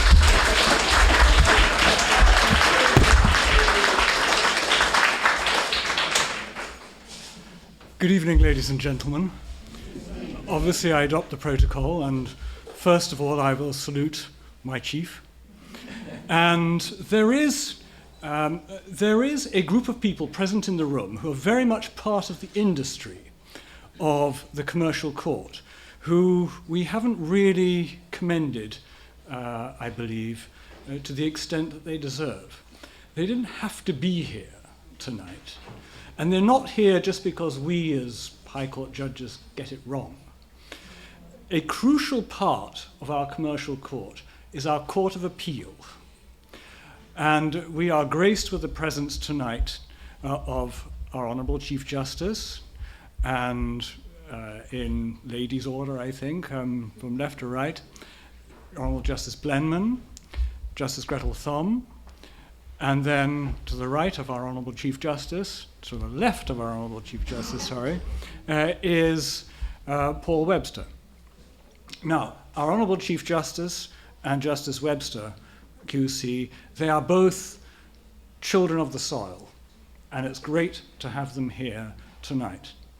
And as a High Court judge, I can say that it gives me a lot of comfort to know that there are people above me capable of dissecting every sentence I write and pointing out where I go wrong. And as I've said to Justice Webster on occasion, I've had another learning moment whenever somebody rules and overrules me. So we need to commend them tonight.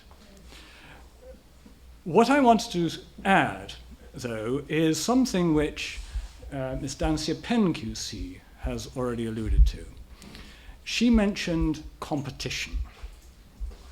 Now, unlike a normal high court in any jurisdiction, where people, well, if you have a problem, you have to go to court, and you hope that you have a reasonable experience.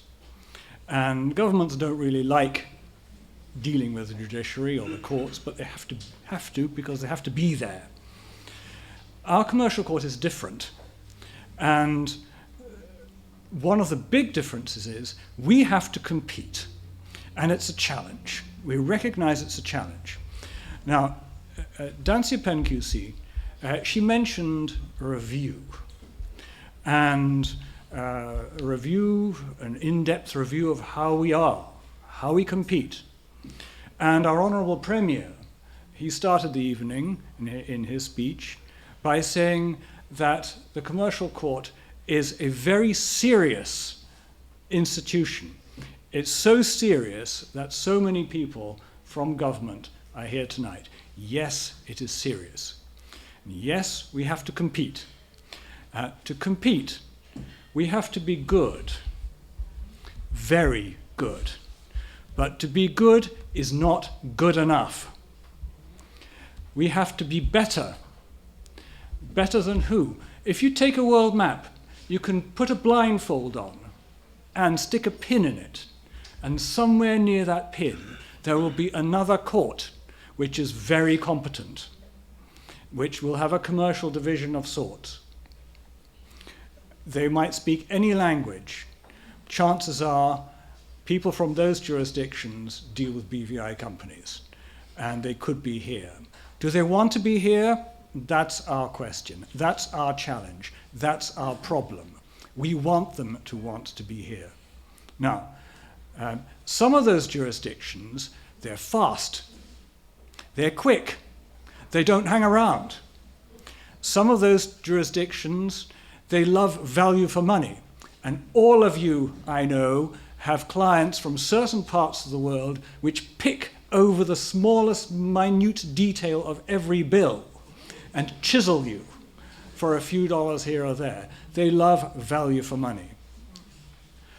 Other places, they like integrity because they don't have it back home.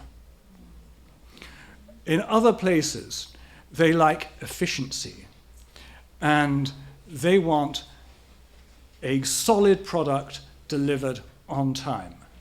So we have to be better than them, just to survive, not to thrive, just to survive. But if we settle for better, we aren't going to survive. So we have to aim for the best. We have to be superlative. That means, breaking it down, as I said, we analyze every single word around here. Superlative, to lie above, to stand head and shoulders above everybody else. Now, that means it's not just the judges. It's everybody in the court system. From the judges, registrar, deputy registrars, listing, bailiffs, you name it, court reporters. We have to be globally the best. So the only way in which we can become the best is to do precisely what Dancia PenQC suggested, and that is to have a review. But I'm not talking about a government review. I am talking about a daily, second by second, minute by minute review by everybody who works in the system. We have to be brutally honest with ourselves. We have to look at, is what I am doing up to the best global standards? Is the way I address people the way they should be addressed? Do I treat people with the respect with which they are due? Do I observe hierarchies? Do I write globally recognized English? Do I use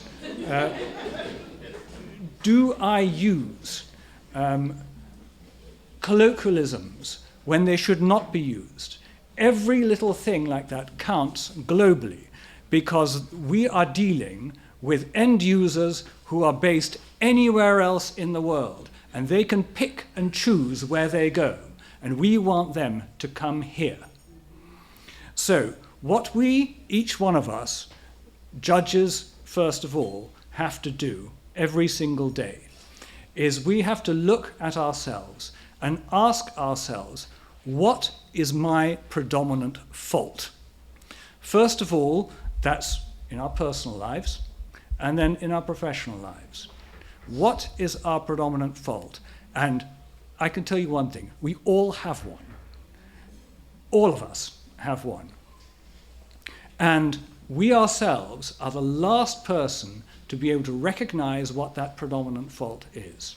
So we have to do violence to ourselves mentally to ascertain where is it that I can improve. And it's only by doing that, moment by moment, that we can become the best. And I tell you why, because not many people do that exercise. But we can do it, and we should also have open ears to listen to those around us who know us best and who can tell us what our predominant faults are. It all starts and ends with service. This is a service court. You're all here because you recognize that. From the bench, I thank you very much for everything you do for making the service that we provide the best in the world. Thank you.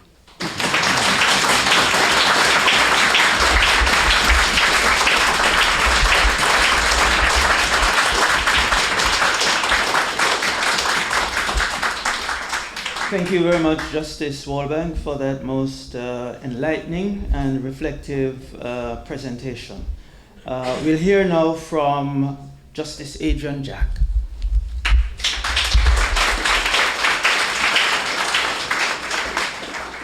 Thank you very much. As the last batsman, I'm not sure I would be appreciated if I took on the traditional function of that role as the night watchman.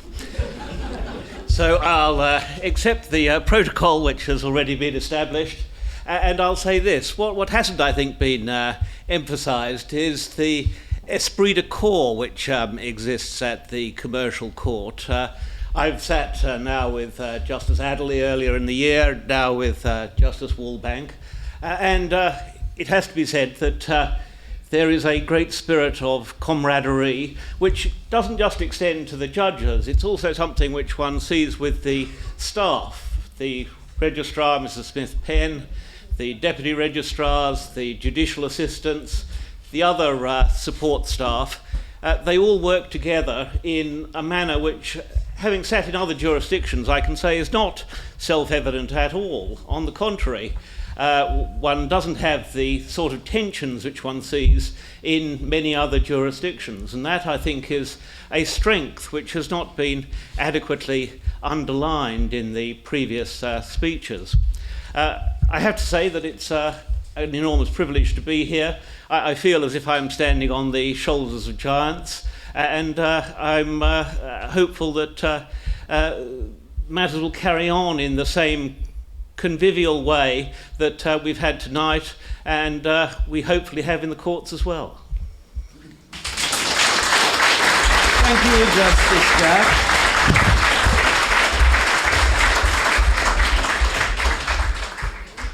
I think that takes us to the end of our speeches for this evening. However, I'm told by the learned registrar that she or the court has a surprise for us.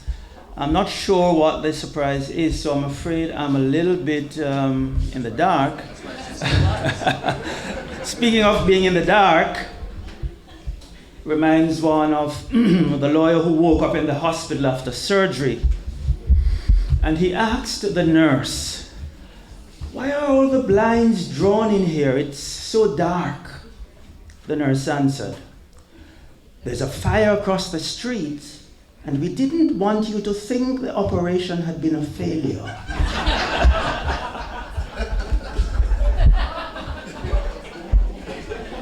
We're at the end of the evening, folks. Bear with me.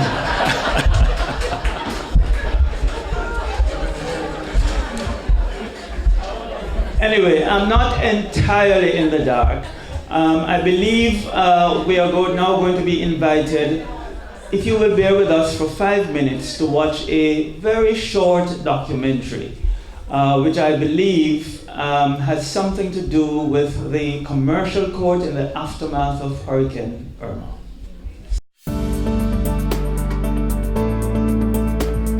The Eastern Caribbean Supreme Court is a regional court, and so It's a court that is divided basically at two levels. You have the high court levels, and in each state you have high courts that are operating.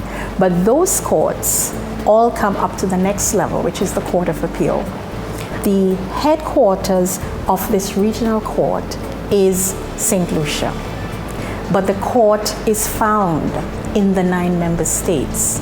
In all the high courts, the commercial divisions, the criminal divisions, the civil divisions, the family divisions, all comprise one Supreme Court, one jurisdiction. There are 2 commercial courts in the Eastern Caribbean Supreme Court network. One is in St. Lucia, and one is here in the territory of the Virgin Islands.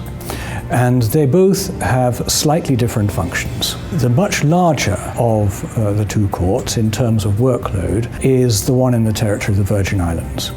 And it was set up to deal with legal problems that arise out of a very special feature of the territory of the Virgin Islands legal landscape. The public will be aware that the BVI, we have several businesses that we're in, but our economy is thrive, and we thrive our economy on financial services.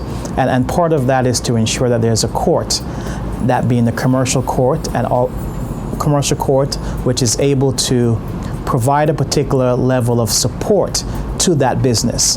The financial services sector relies, amongst other things, on a really strong judiciary and the ability to resolve disputes for all the corporate structures and other things that relate to the financial service industry. In speaking to the lawyers and persons that conduct business within the territory, they say, and I agree with them, that the commercial court serves as the bedrock. It provides a sense of security, a sense of trueness as relates to how we do business.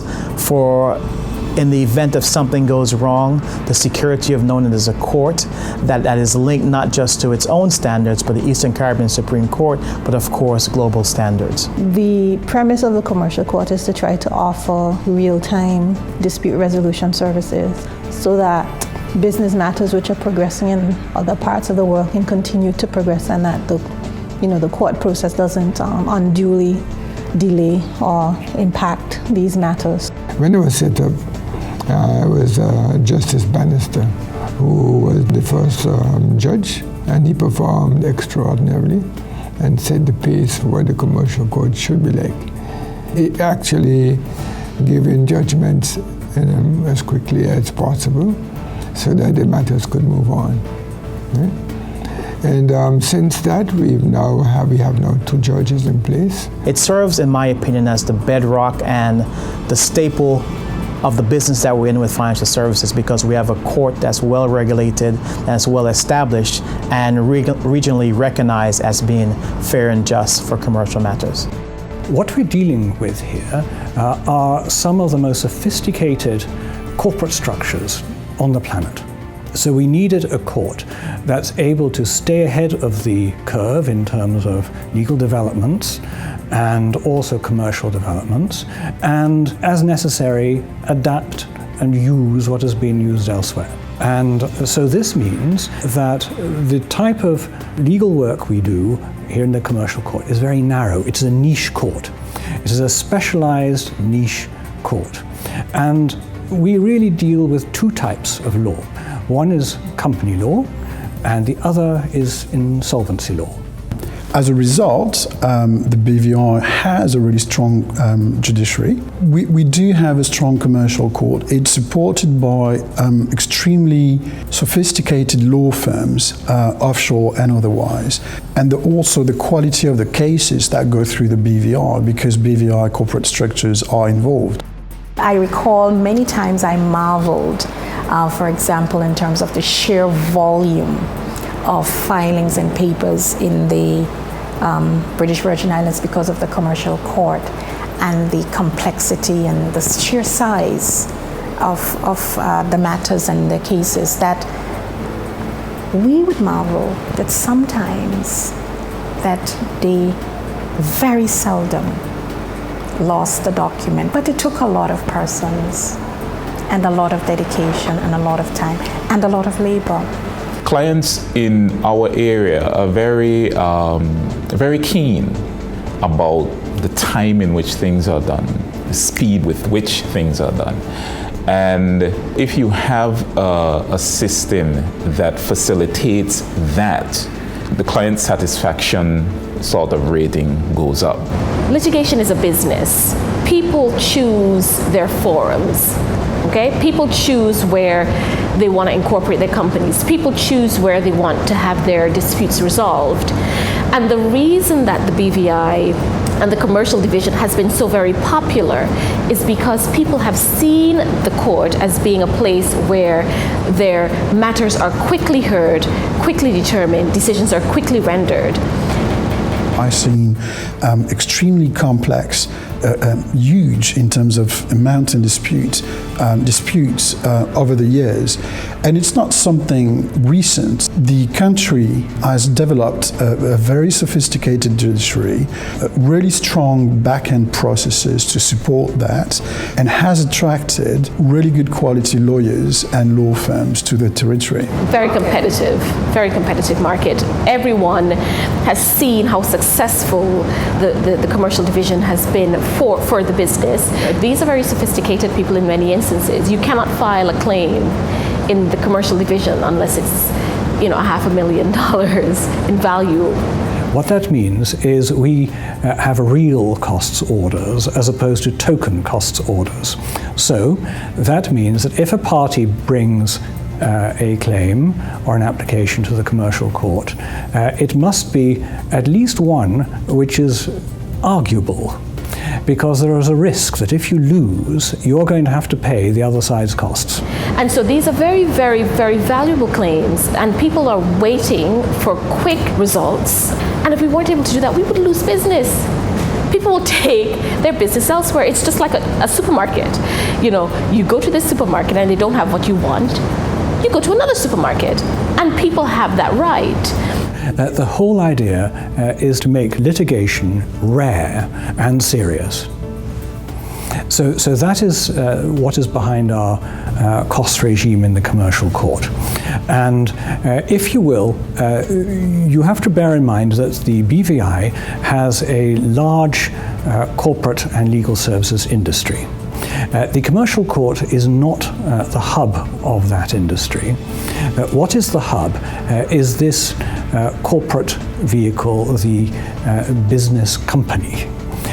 What the commercial court is just the oil in that engine. Without us, without the commercial court, the whole industry grinds to a halt. And so it's very important for us to stay ahead in ways of means of keeping this court going so that the companies can keep going and disputes get resolved.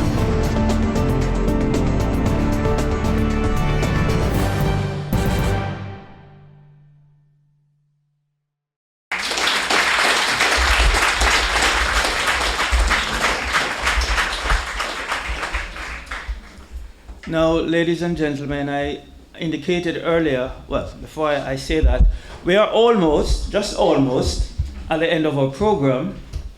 But the learned registrar has said to me that since you've been watered and fed, it's time for you to sing for having been watered and fed. So if you look at on your tables, you will see a sheet with hopefully something familiar printed on it. And here's how we'll do this. There are a number of carols printed on these sheets. I'm going to invite the gentlemen. This is going to be a contest between the gentlemen and the ladies. So I'm going to invite the gentlemen first to sing. And please, men, you have to represent, which means you're going to be singing lustily and gustily.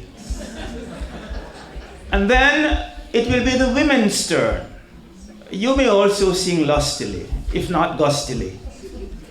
And then we will sing together.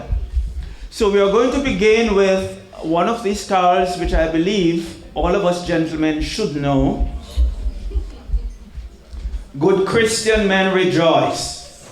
Are we all ready to show our prowess? Okay, can I ask the gentlemen to stand, please? Stand, gentlemen, please stand. Lustily and gustily. Okay. Good Christian men rejoice. Now, I have certain talents, but singing is not one of them. Except perhaps in the shower.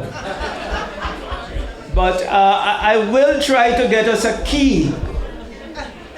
Okay? So I'll try to start you off. Okay, are we ready? After 3.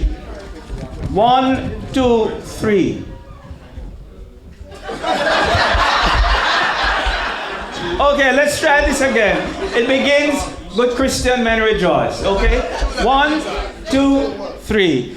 Good Christian men rejoice with heart and soul and voice. Give ye heed to what we say. News, news. Jesus Christ is born today. Ox and ass before him bow, and he is in the manger now. Christ is born today. Christ is born today. Now this sounds like you're singing at a church. Sounds like a funeral. This is Christmas. It's supposed to be joyous. Let's try this a second time and let's increase the pace. Good Christian men rejoice with hearts and soul and voice. News, news, Jesus Christ is born today. Ox and ass before him bow, and he's in a manger now. Christ is born today. Christ is born today. Okay, that's better. Okay, it's the ladies' turn. Gentlemen, you may sit. So the ladies, it's your turn, and you will sing, "O come all ye faithful."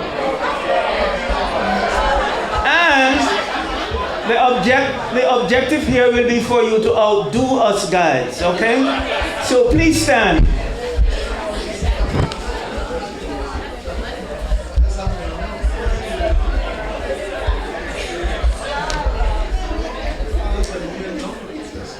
I cannot give you a key for this. I'm afraid someone else has to do that. So, oh come all ye faithful. Whenever you're ready, 1, 2, 3.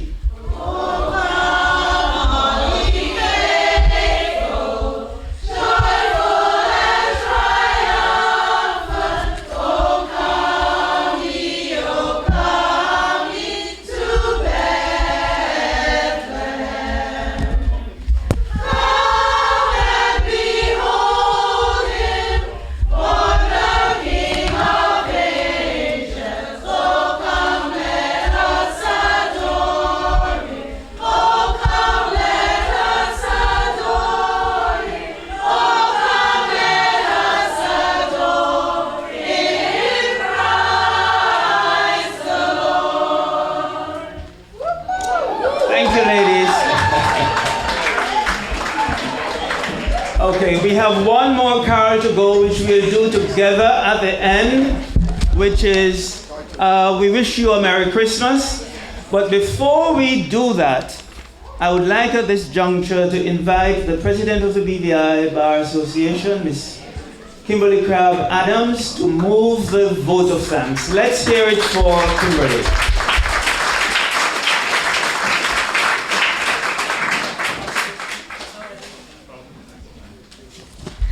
Good evening, everyone. I have been told that I have 30 seconds. I think that's a bit unfair. I will go as quickly as possible, but it's going to be a little more than 30 seconds. First, we would really like to thank the management and staff of Scrub Island for hosting us. It was a few weeks ago that a committee was formed to put this event together. And when we phoned Scrub, they had an event in this very location. And when we said to them, but we want our thing there, they said to us, leave it with us. And this lady by the name of Kimberly Kuntz, Kuntz. Yes, that's the Honorable Minister's sister, so he knows the pronunciation. Kuntz. Yes. She did some juggling and shuffling so that we could have this very spot. And so we are very grateful to Scrub for accommodating us. Homegrown Studios. Initially, we wanted to have our event outside, and we had big plans of lights and draperies and all these things, but the weather the last couple of days hasn't been very promising. And so at the very last minute, I think it was last night, the registrar vetoed all my plans of having things outside, and she said, we are going inside. And I said, okay. And so everything had to be reshuffled so that we could be inside, so that in case it rained, we wouldn't get wet with our lovely gowns. And so Homegrown Studios and the band, the ministry, they're outside. We had hoped that they would be able to entertain us throughout the evening, but that wasn't to be. But they're still outside, and I'm sure they're going to play some lovely music for those of us who hang around after the formal gala is over. So we want to thank Homegrown Studios and the ministry for providing services to us: lights, tents, band, music. Nadia's designs for the designs that you see here, and again, it was all supposed to be outside, and so she changed everything at the 11th hour today to bring us inside. And so we are really grateful to her for, on very short notice, bringing everything inside. And I know the One Stop Mall rented us a few things, so we're grateful to them for the centerpieces, and we are grateful to Faith Smith for the decor that you see on your tables. So it was a collaboration of a lot of people working together to put this together and to give us a good price. And so we're very happy for the boat, I don't remember which ferry company we went with. Speedies, for providing that shuttle service for us. We're grateful to them. Now, I have to say something about Lord Falconer coming all this way to be here with us. So it was about, I think it was on the 6th of December that the registrar and I had a meeting, and we were sort of finalizing our program, and she wanted more involvement of the bar. And I said to her, leave it with me, I'll contact members. And it so happened, when I was walking back to office from meeting with her, I met Nadine on the road, and I said, I'm so happy to see you, Nadine. I need you to speak at the gala. She said, I have one better. And I was like, who? She's like, Charlie.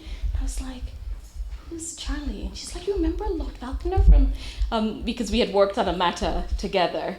And I was like, oh. She's like, yeah, I'll call him, and I'll see. And I said, okay. No, this is on the 6th of December. I didn't hear from her, and then I think earlier this week, she sends me an email. It was the day we had the holiday, the day that it was Wednesday, she calls. She said, I was so busy, Kim, but I'm going to reach out now, and I'll get back in touch. She got back in touch within about an hour, and she said, he's ready to come. He just needs some details. At his own expense, he is coming on Wednesday, and he came in to be with us last night. And so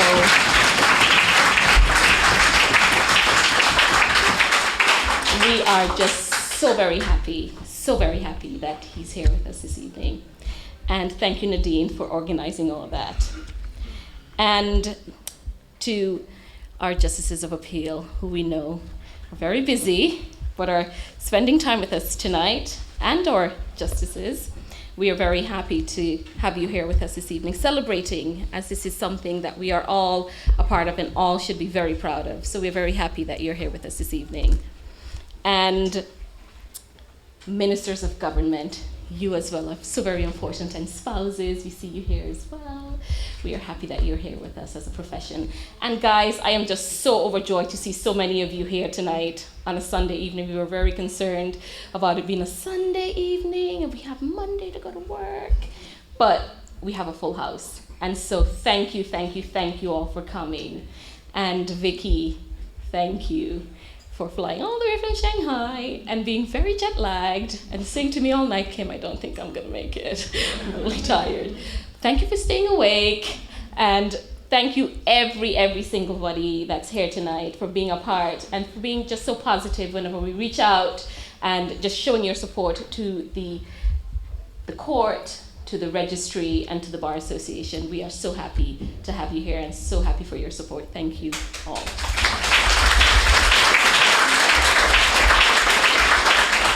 Thank you, Kimberly. As Kimberly remarked, it is Sunday night, but it is also the week before Christmas. So no excuses for dashing off. The band will be playing, there'll be good music, live music, and I'm not leaving before I have my dance with each of the judges, actually. One of whom made it a point of duty to tell me before we came into dinner, there shall be no dancing tonight. And to which I replied curtly, well, we'll see about that. So we are going to see about that. So now it's time for us all to rise to our feet, and in the spirit of the season, we will sing We Wish You a Merry Christmas, okay? So shall we begin after 4? 1, 2, 3, 4. We wish you a Merry Christmas. We wish you a Merry Christmas. We wish you a Merry Christmas and a Happy New Year. Good tidings we bring to you and your kin. We wish you a Merry Christmas and a Happy New Year. Now bring us some figgy pudding. Now bring us some figgy pudding. Now bring us some figgy pudding and bring it out here. Good tidings we bring to you and your kin. We wish you a Merry Christmas and a Happy New Year. For we all like figgy pudding. Like figgy pudding. For we all like figgy pudding and bring it out here. We wish you a Merry Christmas. We wish you a Merry Christmas. We wish you a Merry Christmas and a Happy New Year. Hip hip! Hooray! Hip hip! Hooray! Thank you all for coming.